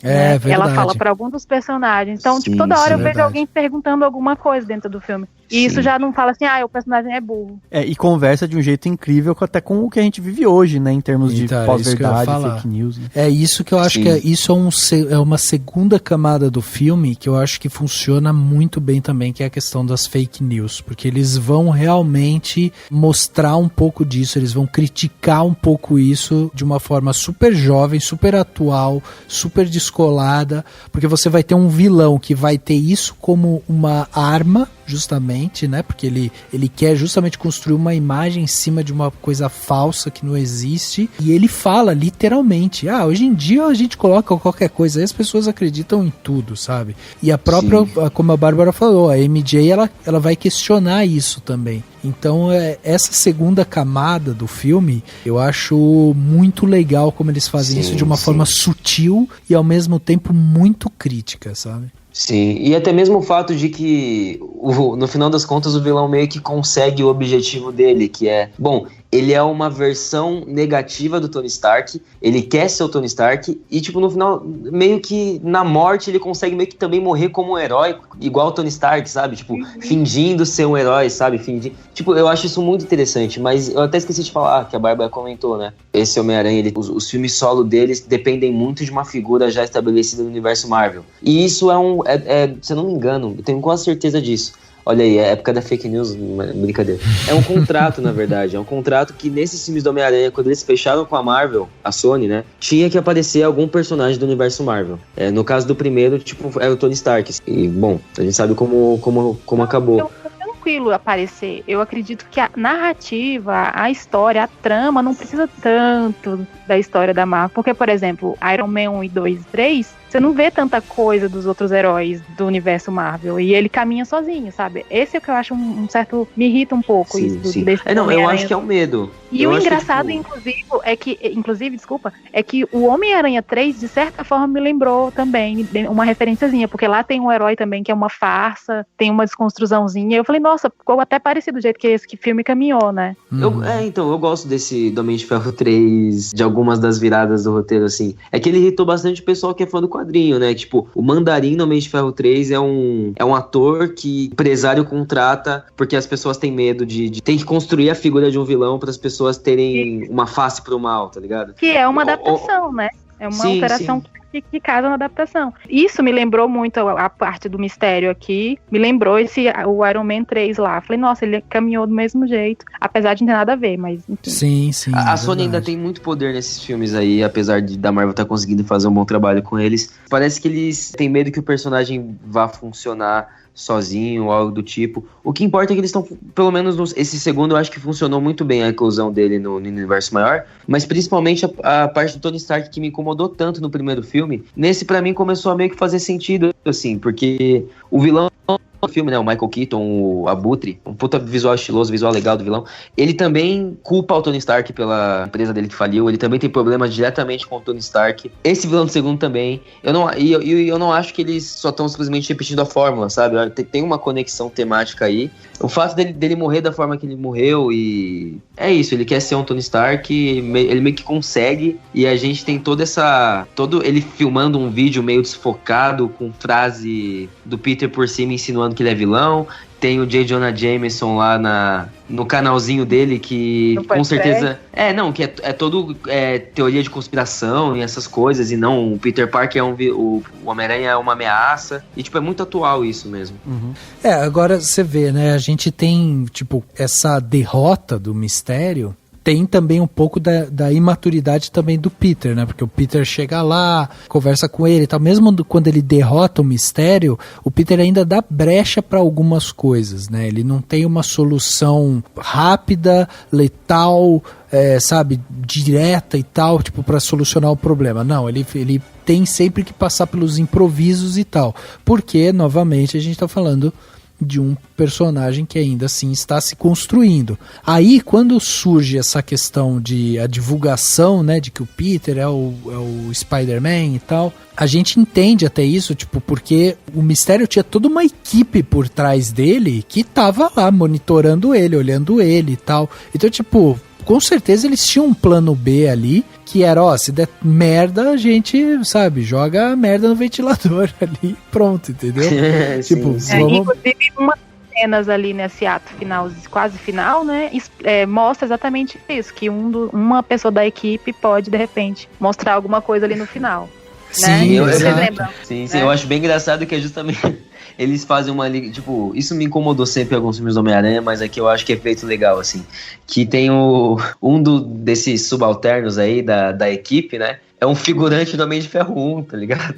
Vocês lembram? Que é aparece o Jeff Bridges lá, tipo, Tony Stark construiu isso numa caverna, tá ligado? Sim, esses figurantes bem de segunda, assim, sem diálogo, assim, eles conseguem incluir no filme sem parecer forçado, assim, isso eu achei bem legal. Então, eu acho isso legal porque uma das características dos vilões do Homem-Aranha são justamente essa questão humana, né? Assim, todos eles, tipo, quando você vai ver todos os vilões que passam pelo Homem-Aranha, ou tinha algum tipo de conexão com o Peter, ou tem alguma, sabe, tem alguma coisa humana ali. Tem alguma raiva de alguém. Não é forte. aquela coisa tipo megalomaníaca de vou dominar o mundo e, sabe, vou ser o dono e fundir o planeta Terra com Mercúrio e tal. Não tem isso. Sim. Eles têm essa coisa mais terrena. E aí, quando você... Por isso que eu acho que todo o arco que envolve o Mistério, eu acho ele muito bem fechadinho. E volta pra questão da atualização. Porque daí, quando a gente vai olhar lá nos quadrinhos, a gente vai ver lá que o personagem do Mistério, tipo, era um cara que mexe com parte de ilusão, que era, sei lá, que tem a parte lá, sabe, tem algum tipo de... Mexe com alguma coisa de química, que faz hipnose, sei lá o quê. E aqui é um cara altamente tecnológico, que, sabe, vai usar drone pra criar projeções e iludir a galera. Sim. Inclusive, nos quadrinhos, o Mistério é um dos vilões mais chinfrins do Homem-Aranha, mais falhos. Ele, ainda que estiloso pra caramba e divertido, mesmo o Abutre em uma escala um pouco menor, mas tanto que o Sexteto Sinistro, que é um projeto que a Sony tá tentando desenvolver há anos já, não sei que merda vai sair disso, mas enfim, os vilões do Sexteto Sinistro normalmente são tipo pé rapados, são vilões falhos, que se juntam, mas é quase que uma parada meio trapalhões, assim, sabe? Eles que se derrotam, eles que... egos e essas coisas. E é muito legal que o Mistério, que é o personagem que eu particularmente sempre gostei mais pelo visual dele, consegue ter um papel relevante, assim, consegue ser um vilão interessante, bom. Como o Dani falou, em grande parte por causa causa do Jake Gyllenhaal. Sim, exatamente. É que eu acho que no quadrinho ele tem um tom mais de misticismo, né? De ilusionismo, assim, só mágico, bababá. E aqui não, ele ganha uma coisa real, é forte, assim. Exato, e a justificativa pra isso, né? Tipo, o fato deles irem justificar, o fato dele criar ilusões e tal, deles irem encaixar o personagem, o Quentin Beck, lá na história do Tony Stark, quando o Tony Stark faz aquela cena, que é uma das cenas clássicas, assim, uma das cenas marcantes de Homem de Ferro, que era justamente mostrar o personagem rejuvenescido, que na época foi um dos bafafás, assim, caraca, fizeram o Tony Stark novo e tava perfeito e blá blá blá blá blá. Aí compararam, inclusive, com o rejuvenescimento lá da Princesa Leia de Star Wars e tal, e aí eles foram pegar uma cena clássica que todo mundo se lembra pra encaixar lá atrás, falando assim, ó, o cara que desenvolveu aquela tecnologia não foi só o Tony Stark, foi esse cara aqui, o Quentin Beck, que tava lá. Só que o Tony Stark achou essa tecnologia boba. E aí se livrou desse cara. Esse cara ficou extremamente, né, assim, raivoso e tal. Sim, e foi atrás de outros cientistas que também sofreram algum tipo de retaliação. E aí, pra mim, tipo, fez todo sentido. Tipo, ele reuniu uma equipe e falou assim, quer saber o seguinte? Vamos mandar todo mundo calar a boca aqui, que a gente vai mostrar que a gente é bom nesse negócio mesmo. Entendeu? Sim, e faz sentido, né? Faz. Normalmente eu não gosto de retcon, né? Que é tipo você voltar no tempo e falar, não. É o próprio Homem-Aranha 3, né? Que é tipo, não, quem matou o Tio Ben foi o Homem-Areia. Tá? Tipo, horrível. Só que nesse filme faz sentido, é orgânico, assim. E faz sentido, e até eu vejo muito o Tony Stark, na verdade, reconhecendo isso como uma tecnologia potencialmente perigosa e usando só para aquela reconstituição, sabe? O Quentin Beck acha que o Tony Stark achou só boba, mas não, ele provavelmente percebeu o potencial bélico, não é nem bélico, mas de certa forma é bélico, porque você usa isso como uma arma, você é uma arma também, a ilusão, é horrível, e enfim... Sensacional. Tem uma coisa que eu tô pensando aqui que eu acho que faz um pouco de sentido, que assim, vocês estavam falando sobre os vilões do Homem-Aranha serem, em geral, pessoas com algum trauma ou que tem alguma coisa relacionada ao passado. E tanto o Mistério quanto o Abutre do filme anterior tinha algum tipo de ranço, né, de trauma, de ódio em relação ao Tony Stark. E é interessante pensar isso, porque a impressão que eu tenho é que o arco macro do Peter Parker no universo Marvel, de todos os filmes, vai ser algo relacionado ao fato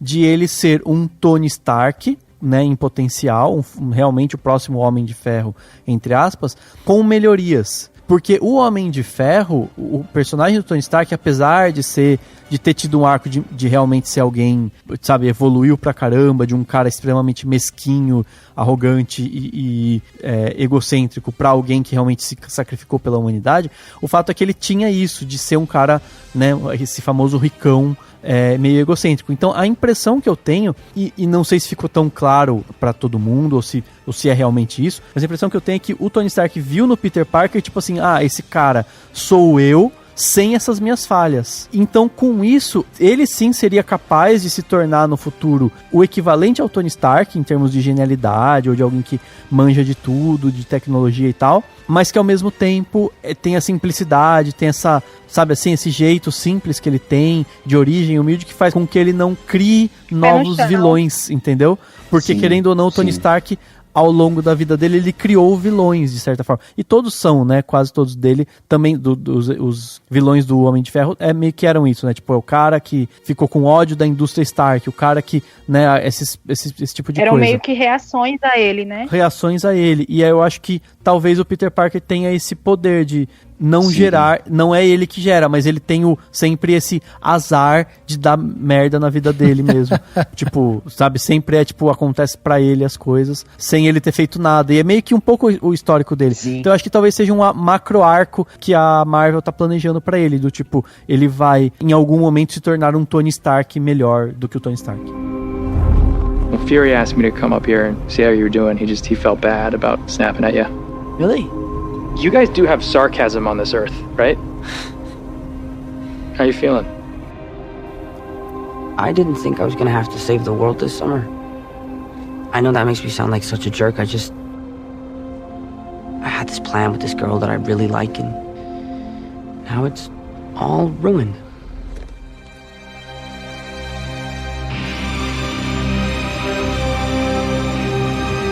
isso é uma das coisas que no universo Marvel não é tão importante, que são as identidades secretas, né? Não sei se era só o Peter, deve ter mais algum que eu não me lembro. Mas no universo Marvel cinematográfico, tipo, as identidades secretas não eram não é um grande lance, né? Tipo, todo mundo sabe quem é o Capitão América, todo mundo, enfim. Mas a forma como eles estão explorando isso nesses novos filmes é muito boa. Na cena do jato mesmo, quando tá o Peter fazendo a fantasia, que eles arrumam uma desculpa muito boa pra fazer o uniforme original, né, do Steve Ditko, o desenhista, e do Stan Lee, que é aquele preto e vermelho, que começa a tocar Back in Black, que é a música que toca no primeiro Homem de Ferro, inclusive, acho que a primeira cena do filme já toca Back in Black, né, no Homem de Ferro 1. E aí é muito, ao mesmo tempo, nostálgico, mas funciona como fanservice, funciona como desenvolvimento do personagem, e mostra mesmo o rap, né, vendo o Peter quase chorando, assim, se lembrando do próprio Tony, assim, o Peter fazendo a fantasia dele sozinho, sem inteligência artificial, que é uma coisa boa já, tipo, o Peter não precisa, ele não vai usar essas tecnologias do Stark que salvaram ele tanto no primeiro filme, porque ele tá amadurecendo, então, tipo, funciona muito, assim, nesse filme. Perfeito. Outra coisa que eu acho que funciona também é justamente a relação do Peter com a MJ, sabe? Eu comprei muito esse romance deles, eu gostei do desenvolvimento da MJ ao decorrer do filme, porque logo que ela aparece até assim com uma postura, sabe, ela se coloca mais assim, ela chega forte na cena, e conforme o tempo vai passando, você percebe que ela também vai ficando assim meio desconcertada com algumas coisas do Peter, ao mesmo tempo que ela tipo dá umas tiradinhas nele aqui, outra ali, você percebe que ela tem uma sutil admiração por ele, às vezes ela fica nervosa com alguma coisa que ele faz e tal, então eu gostei muito disso, assim, de como eles se conectaram. Eu tinha gostado lá, quando a gente viu o Andrew Garfield com a Emma Stone, que eles tinham uma sinergia muito boa, né? Até porque os dois depois vieram a ter um romance na vida real e tal. E aqui, independente dessa questão da vida real, o Tom Holland e a Zendaya funcionam muito bem, cara. Eu acho eles dois muito, sim, eles têm uma sinergia muito boa. E eu até tava comentando antes, eu gosto muito dessa MJ desse jeito, assim, sabe?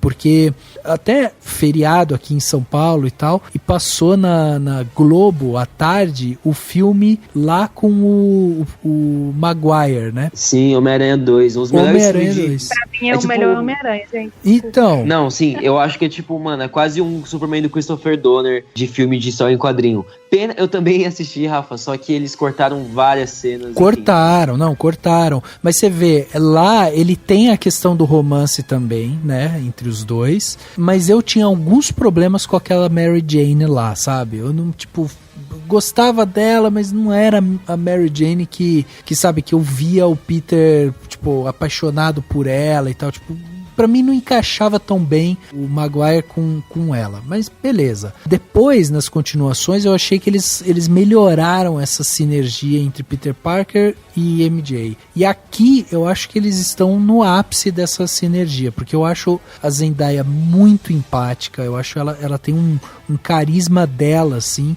e o Tom Holland carrega esse carisma junto. A cena pra mim que o Tom Holland tá conversando com o Rap dentro do jato e o Tom Holland tá com os olhos vermelhos, né, lembrando do Stark, cara, dá vontade de você chegar nele e falar, garoto, calma, cara, vai dar tudo certo, vem aqui, me dá um abraço, sabe, assim, tipo, é um cara muito empático também, sabe, e aí conforme eles vão se aproximando, a MJ e o Peter, tem essa questão da road trip, né, deles irem se conhecendo cada vez mais, mas o filme também dá algumas brechas ali pra aprofundar mais isso. Por exemplo, quando eles estão dentro do ônibus e o Peter aciona aquele drone, tem um momento lá que o Peter levanta e ele fala pra todo mundo, olha ali na esquerda, tal coisa, e todo mundo levanta e vai pra esquerda pra ver. Nisso ele dá aquele pulo, destrói ali e tal, o drone volta pro ônibus. Quando ele faz esse movimento, se você olhar na cena, a Mary Jane é a única que tá no canto, tipo, ela não levantou pra ir pra esquerda e ela tá de olho colado nele, no Peter, assim. Então eu achei muito legal, assim, tipo, essas sutilezas, sabe? As trocas de olhares, o romance, esse romance adolescente, sabe? Os erros adolescentes no romance e tal. Então eu gosto muito disso. E isso acabou, acho que entra nas falhas, porque assim, desse filme, porque eu acho que jogou também o amigo dele só uma... Perdeu um pouco a importância. Não é mais um, né? Ele é só um alívio cômico e tal. E aí eu acho que entra numa... Não sei, queria saber o que vocês acham das piadinhas. Que o filme tem piadinhas que deixam o filme mais leve. Então, por exemplo, eu fiquei um pouquinho nervoso, mas em vários momentos eu me peguei pensando, não vai acontecer nada com o Homem-Aranha, eles vão resolver isso aí. E pra atrapalhar isso, eu acho que tem também as piadas, né? Tipo, eles estão lá sempre fazendo piadinha. Vocês acham que pesou ou não? Que foi no tom bom, no tom certo e tal? Achei muito divertido mesmo, todas as piadinhas, mas tem hora que realmente dá uma exagerada. A questão não só dos amigos dele, o próprio amigo virar alívio cômico, ele ganha até uma namoradinha também, né, o amigo dele. A própria tia com o rap, eu achei também meio exagerado, podia ter sido mais... Eu não sei se essa estrutura ali cabia, mas é o tom da Marvel, né? Querer sempre ter um filme divertido e vai inserindo piada pra testar, acho que o espectador também.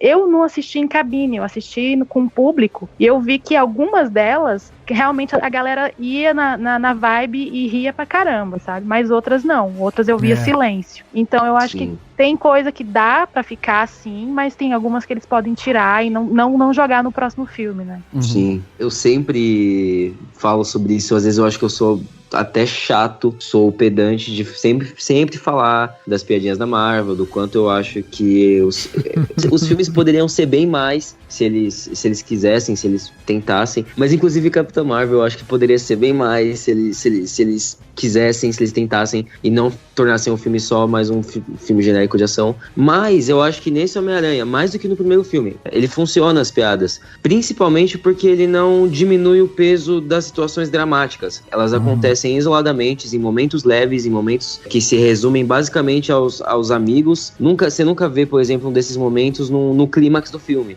Entendeu? Como acontece com vários outros filmes da Marvel. O problema de Volta ao Lar é que, ainda que ele negasse as piadinhas num clímax, por exemplo, no momento que deveria ser sério, acho que o John Watts e os roteiristas, a equipe responsável por aquele filme, ela não tinha tanta experiência com um filme de tal escopo, né? O John Watts só tinha dirigido o filme com Kevin Bacon lá, A Viatura, eu acho, e outro filme de terror, Palhaço, que inclusive é muito bom. E agora nesse filme eu acho que eles elevam as coisas que já eram boas do primeiro filme, as coisas que não funcionaram eles tiram. Então, tipo, isso do amigo do Peter, né? Que é o Ned. Ele tem uma subtrama, uma amiga lá do Peter, da galera, que, tipo, você para assim e fala no filme, caralho, isso não faz muito... Podia cortar essas cenas do filme que não ia interferir em nada. Na trama principal. Sim. Mas eu acho que é muito importante deixar elas, porque contribuem muito mais ainda pra essa ideia de filme adolescente, tem um coadjuvante, a subtrama deles também é um retrato de como adolescentes se relacionam. Que é um negócio, tipo, ele fala, não, mas é que vocês terminaram já? Não, a gente cresceu muito com outra, sabe? Tipo, é fofo, é divertido. Eu gosto muito daquele amigo dele que ele tá sempre postando as coisas na internet. Eu acho já que aquele lá funciona pra caramba. Ele até fez o Hotel Budapeste, né? Aquele ator. Puta, sim. E olha que legal isso. No final do filme, tá todo mundo lá no aeroporto e tal, encontrando com a família. E eles incluem mais uma cena que, tipo, se cortassem... Tipo, é aquele lance de, tipo, se você tá mostrando algo, ele é importante, ele significa algo pra trama. E eles mostram um flash, tipo, minha mãe não veio, e aí o segurança dele, o guarda-costas, não, seus pais não puderam vir. Sabe, tipo, só isso. Eles colocam isso, não vai pra lugar nenhum, mas faz sentido na trama e nas mensagens de adolescente, tipo, por que ele é tão cuzão assim, sabe? Exatamente.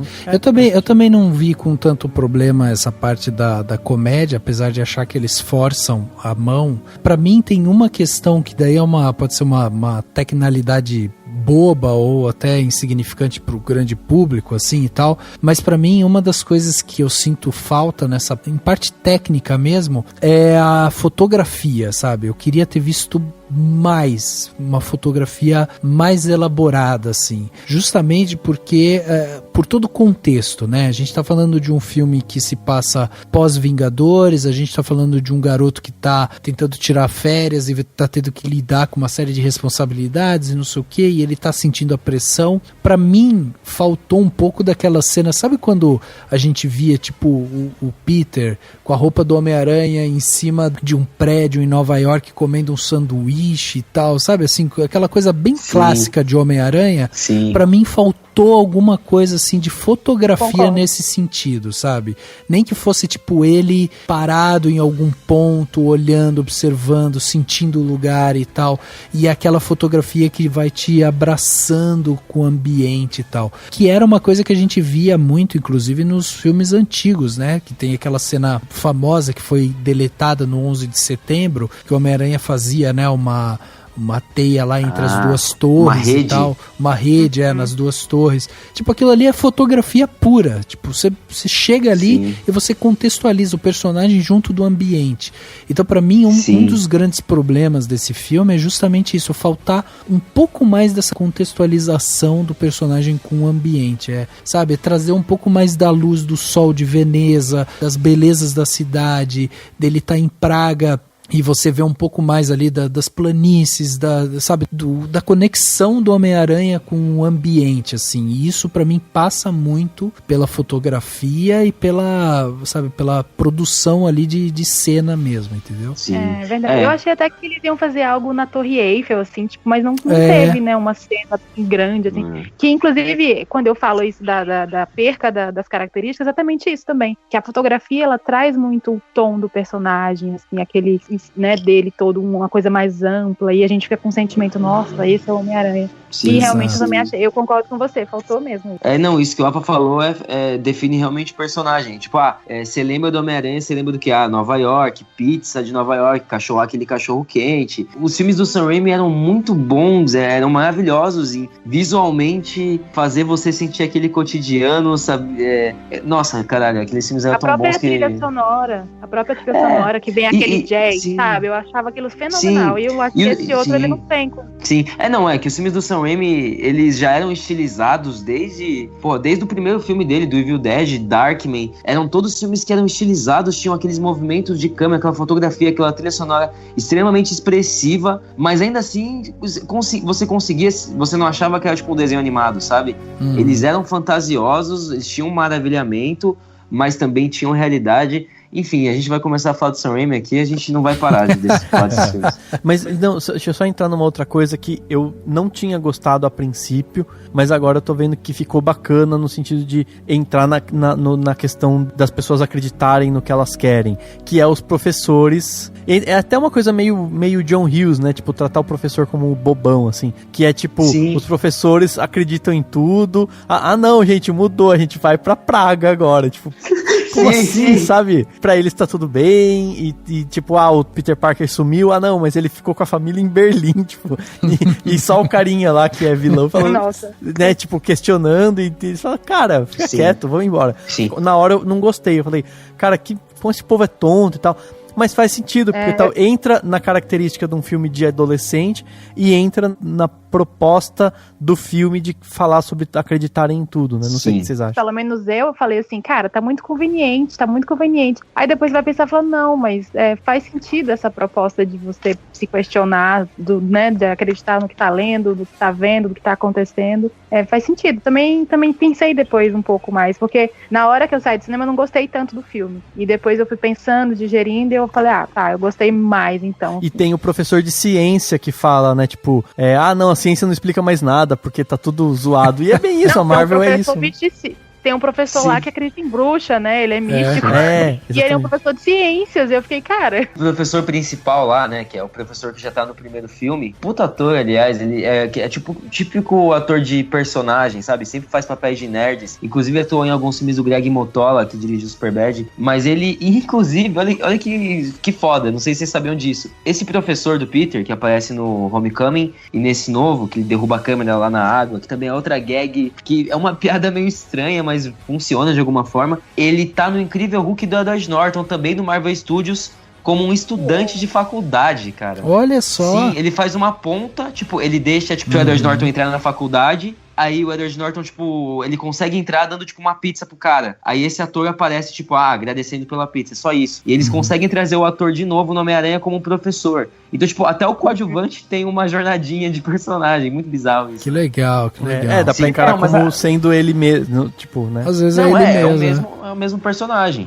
Mas rapidinho, só nisso que o Dani falou pra finalizar do papo de John Hughes. É algo que me incomodou muito no primeiro filme, quando falaram, não, vamos fazer um Homem-Aranha com clima de John Hughes, Curtindo a Vida Doidado e outros filmes da época. Eu fiquei, claramente, tipo, muito animado com isso, assim. Só que no filme, eles até recriam, né, aquela cena que o Ferris tá correndo pelos quintais, pulando, eles recriam isso com Homem-Aranha, inclusive, tá na TV passando, Curtindo a Vida Doidada. Só que não parece que, como eu falei, o filme não merecia isso, sabe? Tipo, ele citava, fazia referências e tal, mas você não via isso sendo exercido nos personagens, ou na forma como eles falavam com os outros. Tipo, isso tava na estética, tava no figurino, mas o roteiro não refletia isso. E eu acho que esse novo filme reflete muito isso, tipo, os diálogos, tudo, a inocência mesmo desses diálogos. O primeiro beijo do Peter com a MJ, que não é cinematográfico, ele é estranho, como a maioria dos primeiros beijos entre essas pessoas são, e é fofo, é simplesmente fofo, sabe?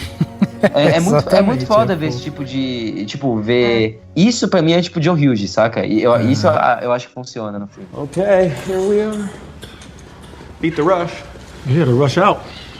Lucky for us, we got the best seats in the house. Let's go. You look really pretty. Therefore, I have value? No, that's not what I meant at all. I was just... I'm messing with you. Thank you. You're welcome. You look pretty too. Oh my gosh, opera glasses. So cute. Can I? Want to go in on a pair? You mean let's sit next to each other? Yeah. Parker, are you in position? No. Okay. No. Why the hell You don't want to sit next to me, or no, you just don't want to take glass? I didn't mean that. If you go ahead, I'll go grab us a pair. Okay. Parker. No, I'm coming.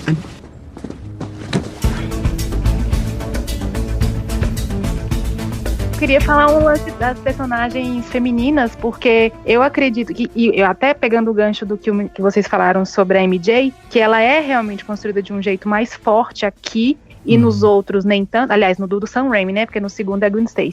Aqui ela é mais forte e a Kirsten Dunst era mais aquela do quadrinho, né, a gostosona, a menina popular. Isso, e aqui exato. não, ela já é uma menina inteligente, ela tem as sacadas dela, ela presta atenção, ela não vai com todo mundo, e eu acho legal isso, ela realmente, ela vem como uma personagem forte, né, mas eu acho que já a Aunt May, que tinha uma outra construção nos outros filmes, de uma mulher mais destruída pela vida, pelas coisas que vão acontecendo, uma pessoa mais triste mesmo, assim, e apesar também, ela também tem um certo humor nos primeiros filmes, aqui ela já vem mais de bem com a vida, até pra pegar o tom do filme, né, ela vem mais leve, ela tem um figurino mais setentista, e aí é bem diferente o olhar das mulheres também dentro do filme. Aí entra essa nova amiga, né, que faz ali um par romântico com um amigo do Peter. Mas eu achei muito, muito diferente mesmo eles construírem essa MJ mais forte do que as outras que a gente já viu. Eu acho que essa MJ, ela tem uma questão assim de curiosa, sabe? Ela tem essa inteligência dela, ela é irônica em algumas partes, né? Naquele momento em que tá todo mundo se abrindo porque acha que vai morrer e tal, ela fala, eu falo as coisas na verdade mesmo, não tô nem aí porque as pessoas acham e tal. Então ela é uma pessoa muito curiosa, assim, dá vontade de, sabe, conversar com ela, entender mais quem que é ela, como que ela, sabe, como que ela funciona ali no dia a dia, né, como que é ela no dia a dia e tal. Então eu achei uma personagem muito curiosa. E isso que você falou também da Tia May é interessante mesmo, porque ela sai daquela figura que era uma figura muito... Frágil. Frágil, mas ela tinha também aquela questão de ser uma conselheira do Peter, né? Ela simbolizava muito aquela coisa da sabedoria, da sabedoria, de dar pra ele aquele senso de casa, de lar, de família e tal. E aqui realmente ela fica um pouco mais distante dele, sabe? Ela tem o carinho com ele e tal, mas a gente não vê tanto esse relacionamento dele com ela. Tem até momentos que ele tá falando com a Tia May que é meio aquela coisa de adolescente mesmo, tipo, ai meu Deus, para de ficar falando que eu tenho lá o seu, né, o senso de aranha. Ela vem mais como uma amigona, né? Ela, mais a tia amigona, liberal. Exatamente. A personagem da MJ é forte, é interessante, e eu acho que, mano, tem que chamar ela por Michelle, a gente tem que ver algum jeito de... É um desserviço pra Mary Jane dos quadrinhos chamar essa personagem de MJ, de Mary Jane, e é um desserviço pra Michelle de, tipo, comparar ela com a Mary Jane, sabe? Tipo, como eu falei, quando os roteiristas / diretor, não sei, colocaram ela como MJ o nome, eu acho que, tipo, eles deram meio que um tiro no próprio pé, assim, sabe? De, tipo, associar uma personagem totalmente diferente. Aquele mesmo lance de, tipo, uma 007 feminina, tá ligado? Tipo, não é uma 07 feminina, não, é uma personagem nova, foda, não tá à sombra de uma personagem já existente, sabe? Sim. Eu ia falar que eu gosto muito que a personagem da loirinha lá, que eu esqueci o nome, e do Ned, tipo, ela não é excessivamente forçada com questões atuais, não, ela é tipo, idiota, como um cara adolescente dessa, assim como o Ned, sabe? São, tipo, meio que, são todo mundo lá meio que bobão, assim, sabe? Tipo, tá todo mundo crescendo, aprendendo e é isso, assim, isso é muito foda. Gente, sensacional. Vamos dar aqui nossas notas, então, pra gente dar um parecer, né, sobre Homem-Aranha Longe de Casa. Vamos começar aqui. Dani, quanto que você vai dar de 0 a 5, podendo ser nota quebrada, para esse filme aí que chega pra, né, dar continuidade aí, história do Peter, do Homem-Aranha e por aí vai. Bom, vamos lá. Eu adorei o filme, eu fui ver o filme achando, já até com preguiça, sabe? Pô, acabou de ter um finalzão lá, né? Não precisava ter já, e sei lá, mais um filme de super-herói e tal. E no filme me surpreendi, fiquei, sabe? Falei, cara, pô, o filme foi muito bem bolado, e é aquele filme que realmente cresce depois que você pensa nele, né? Você vai pensando nele e fala, nossa, faz todo sentido, tal. Ele funciona como um filme único, mas obviamente que tem todos esses elementos de filme da Marvel, de que né, junta com tudo, um grande filmão, né, uma grande série. E sei lá, eu acho que tudo funcionou muito, eu fiquei muito feliz com as cenas pós-créditos. Começou lá, eu falei, cena pós-crédito, vou ficar porque, né, ninguém tá saindo, vamos aí. Eu tava quase saindo e vi que ninguém tava saindo. Falei, então vamos ver. Falei, nossa, cenas pós-créditos fundamentais, assim, muito, muito boas e muito importantes, eu achei. As duas, até a outra que a gente acabou não falando, né, aqui, do fato de que de que o Nick Fury não era o Nick Fury, né? Ele é o Screw, né? E que é um ator muito bom. O ator que faz ele é muito bom, ele tem um humor. Ben Mendelsohn. Nossa, adoro esse ator. Ele é ótimo. Ben Mendelsohn. E assim, tipo, achei que ficou muito legal. Até eu vi um questionamento que eu não tinha pensado antes, que é quantas vezes o Nick Fury não era o Nick Fury, né? Tipo, talvez antes dos filmes não era ele também. Mas, brincadeiras à parte, eu acho que, enfim, pra mim funcionou muito bem, então, só que eu vou dar uma nota quebrada, porque eu acho que ele não chega a precisar, por conta dessas falhas, ele não chega nem a 4.5. Então eu vou dar 4.2 pra ele. Ótimo, 4.2. 4.2. Antes da gente ir pra nota aqui da Bárbara, eu queria só perguntar pra vocês me ajudarem aqui, né, nessa interpretação justamente do Screw, né? Porque no final é revelado isso, justamente que o Nick Fury não era o Nick Fury, né? Qual o nível de importância disso pra sequência? O que vocês acharam disso, assim? Vocês acharam bom o fato de não ser ele? Porque eu achei interessante, mas pra mim não teve um impacto, assim, de tipo, nossa, que sensacional. Não. Pra mim foi até uma coisa meio... Pra que isso? Não, então, nos quadrinhos tem a saga, né, chamada Invasão Secreta.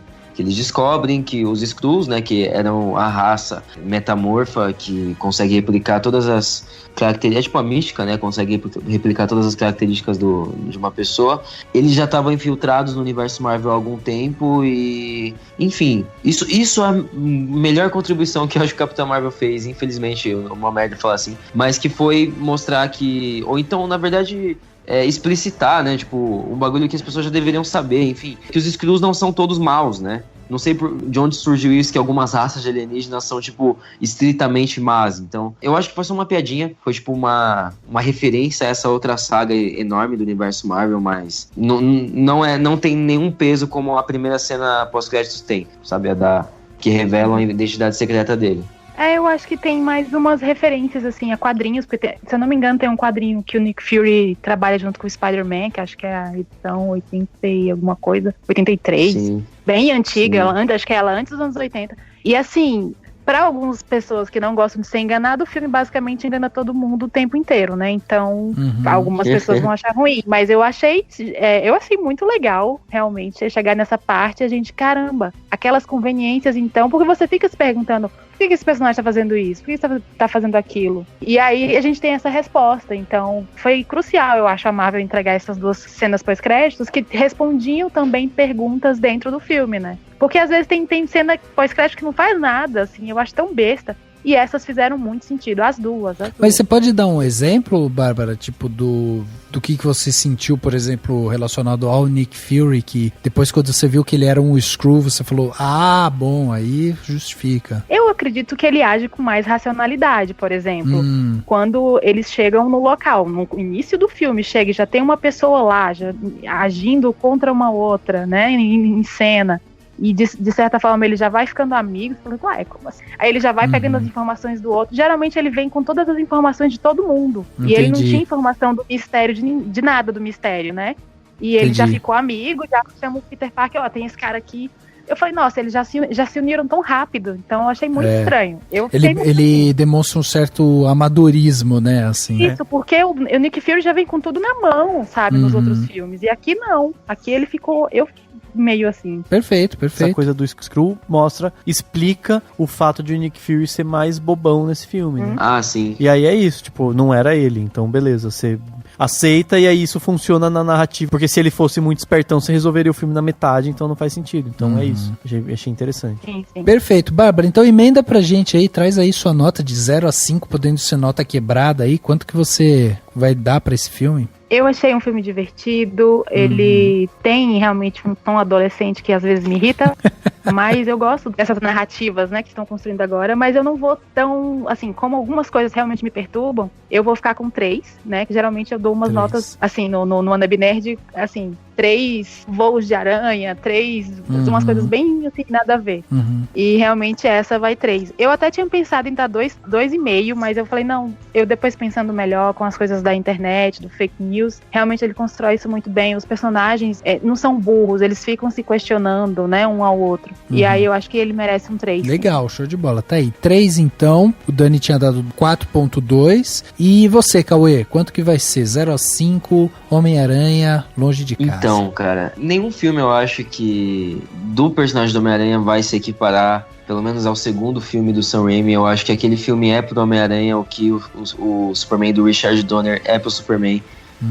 Foda-se, mesmo com as coisas que, como é que se fala, são datadas. E eu acho que esse filme também, ele, assim como também o do Andrew Garfield no Homem-Aranha representava muito um momento de como os produtores encaravam a juventude, esses novos também fazem a mesma coisa, só que eu acho muito mais charmoso. Eu não achava que eu ia, assim como o Dani falou, né, eu fui ver o filme com pretensões, com expectativas baixas. Gosto do Longe de Casa, eu dei 3 claquetes, se não me engano, no site lá quando eu escrevi. Como eu falei, eu acho que ele tem uma proposta legal, mas não consegue exatamente alcançar ela, e eu acho que esse novo filme ele consegue. Ele tem também muitas das mesmas propostas, só que tem um amadurecimento do diretor, tem um amadurecimento dos atores, estão melhores também, o entrosamento, a dinâmica do Tom Holland com a Zendaya tá ótima, as cenas de ação tão boas, o Jake Gyllenhaal tá bem, e é isso. Eu acho que a gente falou já sobre a maioria das coisas aqui. Pouca coisa me incomoda no filme, quiçá nenhuma. Eu só acho que é um filme 4 claquetes mesmo, não...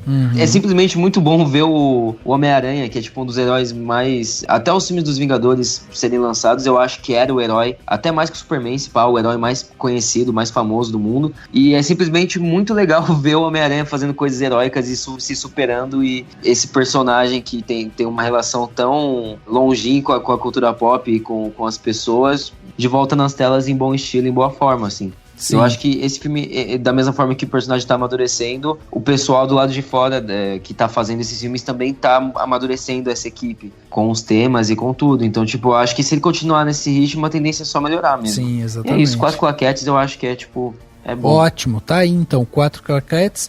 E aí, pra fechar aqui as notas, eu vou dar a minha nota. Eu resolvi dar 3,75 pra esse filme.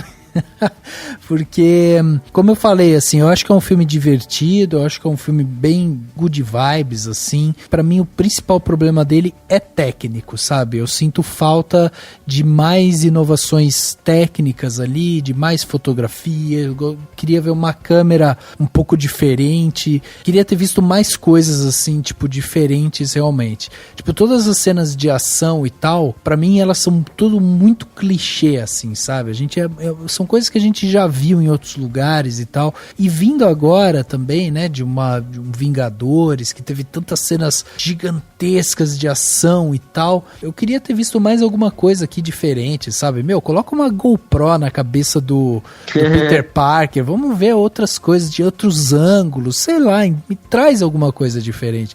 Eu sinto um pouco falta disso, assim, nesses filmes de herói. E pra mim, um dos grandes pecados desse filme é justamente a fotografia não ter entregado pra gente um pouco mais desse momento do Peter ali na Europa. Eu acho que a gente podia ter desfrutado mais desse Homem-Aranha nessa Europa, assim, tipo, como ele já saiu de Nova York, que era o habitat normal dele ali, que a gente já tá acostumado, pô, me encaixa esse cara aí, né, sabe, em lugares totalmente novos, me traz uma fotografia mais aconchegante, me conecta mais com ele nesse ambiente e tal. Então esse eu acho que é o grande pecado desse filme. Então se a gente pegar aqui os 4.2 do Dani, os 3 da Bárbara, os 4 do Cauê e meus 3,75, estamos carimbando para Homem-Aranha Longe de Casa a nota de 3,74. Olha. Tá vendo? Foi sem querer isso daí, tá vendo? Então tá aí, ó, nota pra Homem-Aranha Longe de Casa. Fica aqui o convite pra você que viu o filme, né, que acompanhou esse nosso papo até agora, mandar seu comentário e dizer o que você achou de Homem-Aranha Longe de Casa.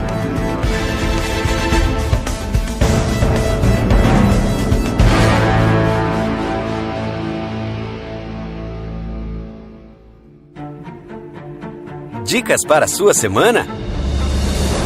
No Plano Detalhe.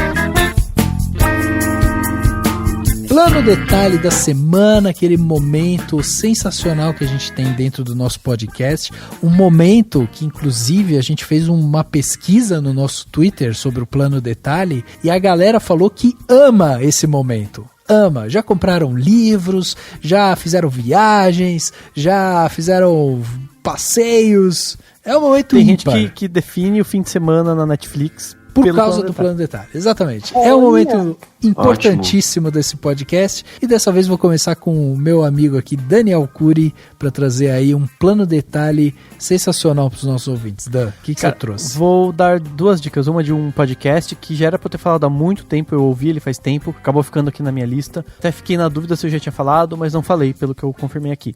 Eu vou indicar o episódio 16 do podcast Sobre História, né, que é um podcast sobre história, no caso, e inclusive um título muito bom, né, porque você não tem que ficar explicando o que é o podcast.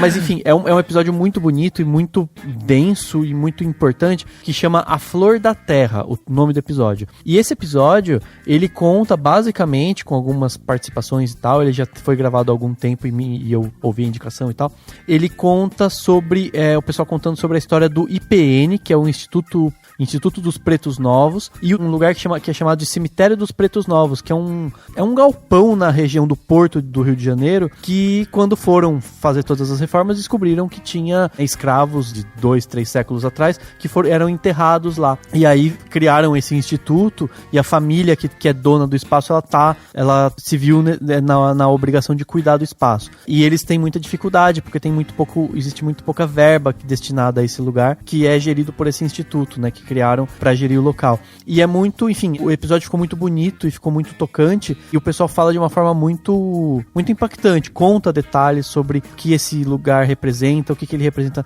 na história do Brasil, principalmente uma história que apagou, né, historicamente, tanto os negros. Esse local é muito importante por isso. Então, é um episódio bem legal de se ouvir, bem interessante, então fica aí a dica. E aí, quem quiser acompanhar esse podcast para ouvir mais episódios, com certeza vale a pena, muita coisa para aprender de história. E o outro, já que eu comentei, a gente fez, né, tá gravando esse podcast depois de fazer uma live de comemoração de 7 anos do podcast, e eu cheguei a comentar desse filme na live, vou indicar aqui também, que é o filme I Am Mother. Não sei se está traduzido para Eu Sou Mãe, em português, mas está lá na Netflix, ele estreou faz um tempo. É um filme que foi passado lá no Festival de Sundance, né? Uhum. E é um filme muito bom, é um filme de ficção científica, desses bem legais para se pensar, desses que tem um diretor novo que com certeza vai voltar fazendo coisas bacanas. Tem a Hilary Swank, né? Super bem no filme. E que é basicamente, enfim, só para quem não sabe, é a história de uma criança que cresce numa espécie de unidade de recuperação da humanidade, porque o mundo tá acabando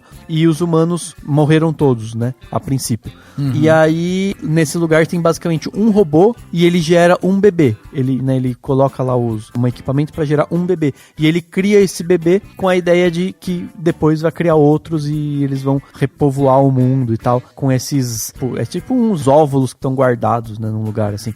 Uhum. E, enfim, é isso. E I Am Mother faz a referência ao robô, que seria a mãe, que a menina chama. E ela vai crescendo e tal. E é uma história bem legal e é nessa pegada do Ex Machina, sabe? É aquele filme de ficção científica que foi feito com pouca grana, então eles fazem de um jeito bem legal, assim, muito interno, muito lugar interno que eles gravam, mas é muito bom e vale muito a pena. Show de bola. Então legal. Tá aí, 2 dicas do Dani. Links vão estar aqui no post desse podcast. Você que não sabe, acessa lá o cinemação.com, entra no post desse podcast, os links vão estar lá, você ainda dá um page view pra gente, né? Sempre bom lembrar isso. E aí, Bárbara, o que você trouxe pra gente de plano detalhe? Eu trouxe 2 dicas também, como o Dani. A primeira, a gente estava falando aqui, né, da contemporaneidade do Homem-Aranha, é sobre um documentário gravado aqui em Brasília e também, acho que ele tem algumas cenas em São Paulo, que foi sobre a época da chegada do Uber no Brasil. Ele chama Uber vs Táxis. Ele é dirigido pelo Maurício Costa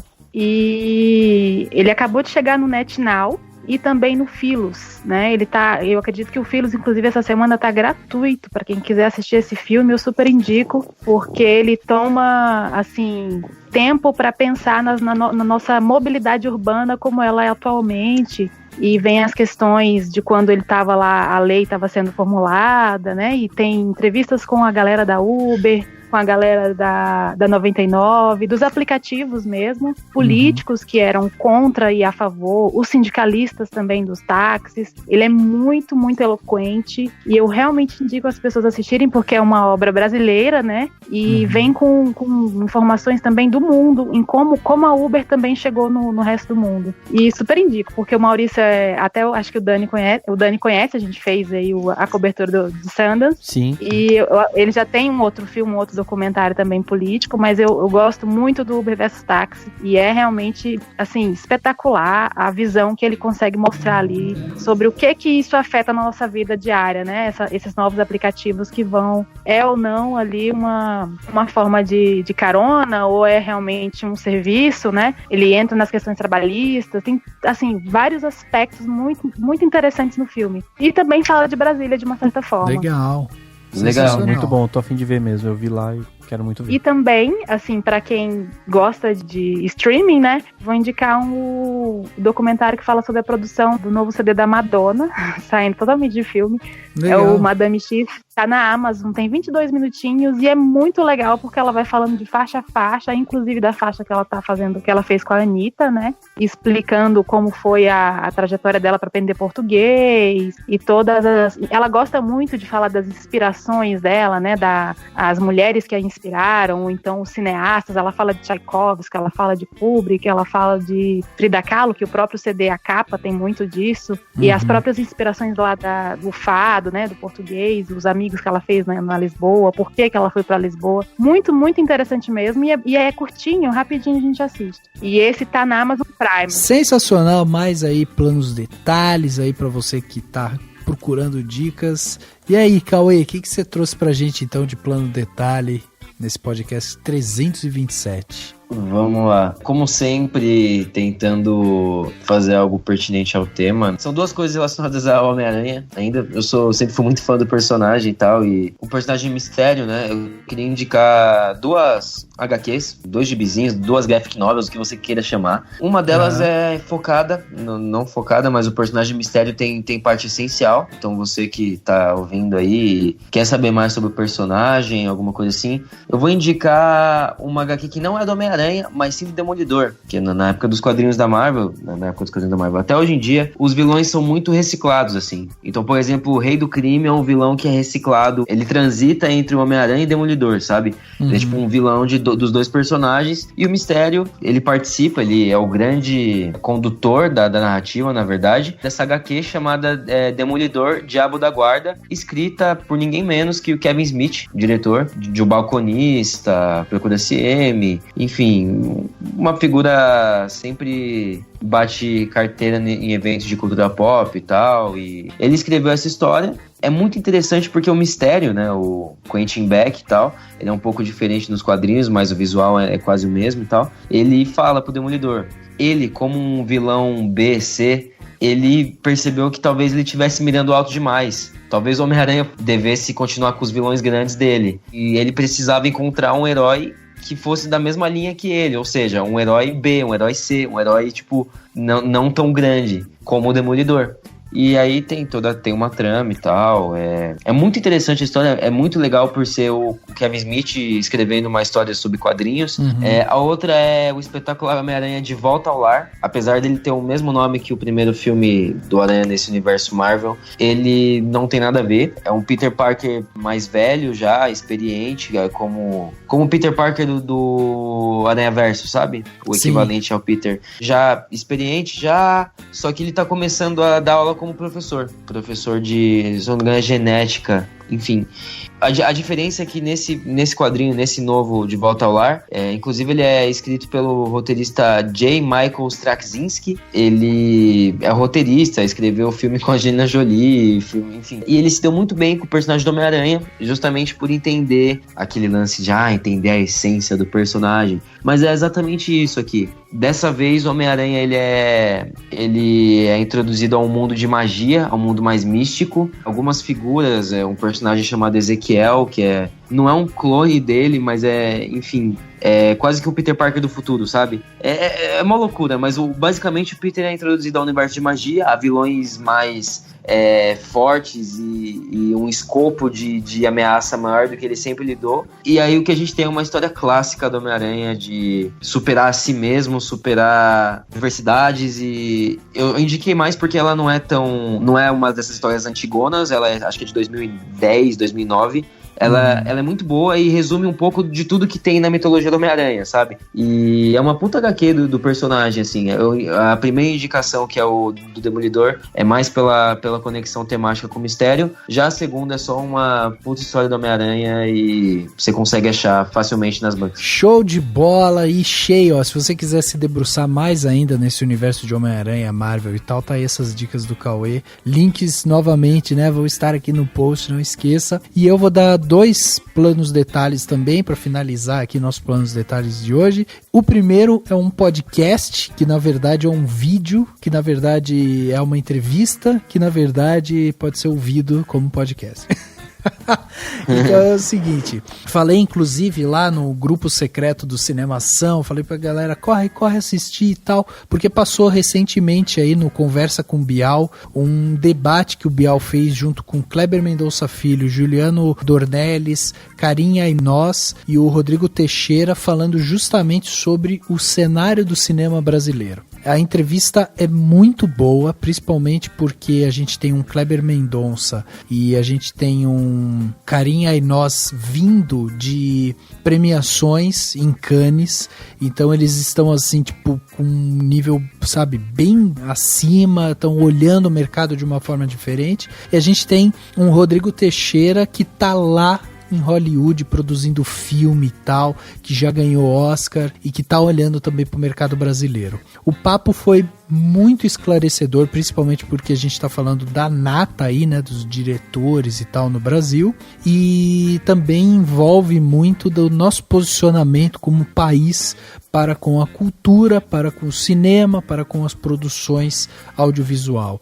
Entrevista sensacional, assim, para quem quiser entender um pouquinho mais do que está acontecendo no cinema brasileiro. Eles falam também um pouco sobre, né, não se aprofundam muito, mas eles vão falar um pouco sobre o Oscar, sobre por que o Brasil não chega lá no Oscar e tal. Foram cutucar, inclusive, o Kleber Mendonça, né, o Bial cutuca o Kleber Mendonça, falando lá sobre o Oscar que ele não foi indicado, que indicaram lá o Pequeno Segredo, e ele, né, numa super com classe ali, tentando ser o máximo político possível, ele, né, dá suas explicações, inclusive umas explicações políticas para isso, mas é um papo sensacional. Vai ter link aqui no post que vai levar você direto pro vídeo, né, tem o vídeo completo dessa entrevista, mas o Conversas com Bial também lança essas entrevistas em podcast, então se você não quer ver o vídeo, daí você pode procurar o Conversa com Bial num agregador aí de podcast e aí, né, pode ouvir essa entrevista. E meu outro plano detalhe, o segundo plano detalhe, é na verdade um prazer que eu tenho, um filme que eu gosto de assistir por puro prazer,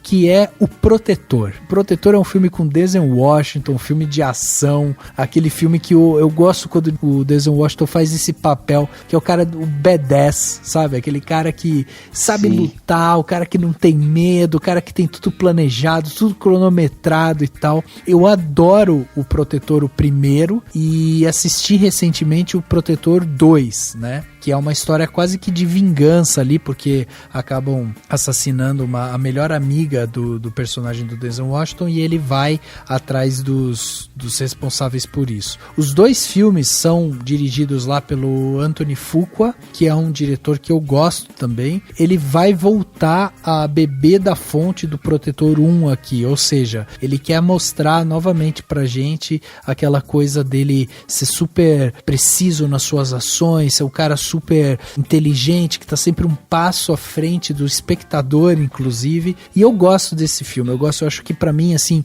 esse filme, John Wick, sabe, são filmes que eu gosto de ação, assim, são filmes que pra mim, eu consigo assistir eles a qualquer momento, às vezes eu tô lá e falo, pô, deixa eu assistir alguma coisa pra me distrair, pum, coloco alguma coisa ali, O Protetor, John Wick. Esse é o típico filme que você vê comendo um lanchão. Exatamente, exatamente, aquele filme que eu não quero ficar, sabe, pensando, filosofando, nem nada, eu coloco esse filme lá, aí dou aquela relaxada, falo, nossa, que animal, deve ser muito legal lutar desse jeito, saber se defender dessa forma. Sim. Vai lá então, assiste o Protetor 2 e depois me fala o que vocês acharam.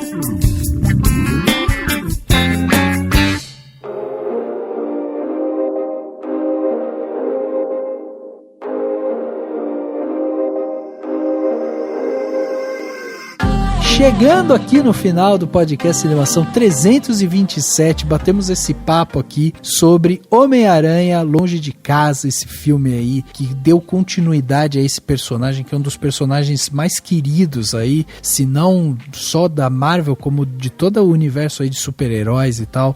É um personagem que, né, sempre cativa e que, inclusive, agora tá ganhando muito espaço nas salas de cinema. Não à toa, já tá faturando quase 600 milhões de dólares. Então, né, batemos esse papo aqui sobre esse filme para tentar desvendar um pouquinho mais sobre o que ele fala. E tivemos aqui a ajuda da Bárbara, do Cauê, que vieram aqui com a gente ajudar a gente a conversar um pouco sobre esse filme. Então, Bárbara, primeiro eu queria agradecer você pela sua disponibilidade de tempo, vir aqui conversar com a gente durante tanto tempo, e queria que você deixasse também, né, o convite aí para os nossos ouvintes irem lá visitar você, de repente lá no Wannabe Nerd ou em qualquer rede social sua, o que você quiser divulgar. Ah, valeu, eu que agradeço, os convites de vocês são sempre bem-vindos, alguns que foram feitos anteriormente não rolou, mas agora rolou, né? É isso aí. E visitem a gente mesmo, wannabinerd.com.br, depois acho que vai ter o link aí. A gente tá também agora com alguns projetos de fazer sessões aqui em Brasília com alguns cinéfilos, então tá bem legal. A gente vai fazer até uma manhã com uma sala quase fechada de Deslembro, né, que é um filme bem legal. Vai ser interessante. A gente já fez uma outra, só que a gente faz umas questões, assim, uns filmes mais cults, né, pra levar a galera. Mas a gente também tem espaço pra tudo. Fala de Homem-Aranha e fala de filme cult também. Legal. E é isso. Obrigado pelo convite. Tamo aí qualquer coisa. Obrigado novamente. Cauê, obrigado também pela sua participação aqui. O Cauê, né, sempre indo nas cabines, participando e tal. Então, Cauê, queria que você também deixasse aí, né, rede social. Eu sei que você não tá lá super ativo, porque você também é um cara, é um jovem velho. Mas passa aí suas redes sociais, cara. Sim. Eu percebi que eu tô usando até mais do que Twitter e essas coisas, Instagram. Eu acho que, como eu falei, as pessoas devem se decepcionar ouvindo o podcast, falando, não, gente, me segue lá no Twitter. Aí vai ver, é tipo, piada com... sei lá, gente, escatologia, não sei. Enfim, me sigam lá, acho que no Instagram e no Twitter, de qualquer forma, é Cauê_Petito, meu arroba, PETITO, que nem um petisco ou um salgadinho de cachorro. E é isso, assim, valeu pelo convite, gente, é sempre bom gravar com vocês. Nas últimas vezes que a gente tentou marcar, não rolou filmes que não sejam só de quadrinhos, mas espero que eu possa colar aqui também nos filmes não de quadrinhos, falar sobre outros tipos de lançamentos também. Super legal esses projetos que a Bárbara tá fazendo. Inclusive eu posso indicar aqui também um outro projeto paralelo que ingressei recentemente, que é o Cine Fenômena. É uma página, né? Vocês podem pesquisar. No Instagram é Fenômena Festival, que já teve inclusive um festival ano passado com vários filmes interessantes, inclusive Mandy, do Nicolas Cage, passou no Festival Fenômena primeiro que em outros lugares. Legal. E são exibições no CCSP daqui, lá na Vergueiro, Centro Cultural, de filmes exploitation, filmes trash, filmes estranhos, bizarros, loucos, fantásticos e desconhecidos. Muitas vezes a gente pode passar ou de Suspiria ou Giallo italiano, que nem já falamos muito com a Gabriela Amaral Almeida no episódio de Animal Cordial. A gente começou a fazer sessões de filmes que não são classificação 18 anos e a gente passou o Labirinto, do David Bowie. Legal. E aí a gente também começou a fazer algumas lives no Instagram. Eu participei da última semana passada. Enfim, entrem lá na página, é Fenômena Festival ou Cine Fenômena, com PHENOMENA. E aí vocês dão uma olhada lá. Mas, acima de tudo, continuem fortalecendo a gente aqui no Cinemação, ouvindo o podcast. E é isso. Valeu, gente. Sensacional, show de bola. Dan, obrigado também pela participação e bora bater papo sobre filme. Valeu, gente. Valeu, Bárbara. Valeu, Cauê. Obrigadão todo mundo. E é isso. Tchau, até semana que vem que eu vou pra casa porque eu tô longe de casa. Tinha que ter, né? Afonso Tinha que ter.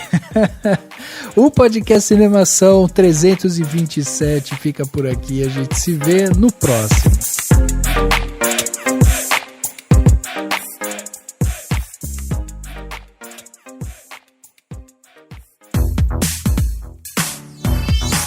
Esse podcast foi editado pela Isso Aí Design.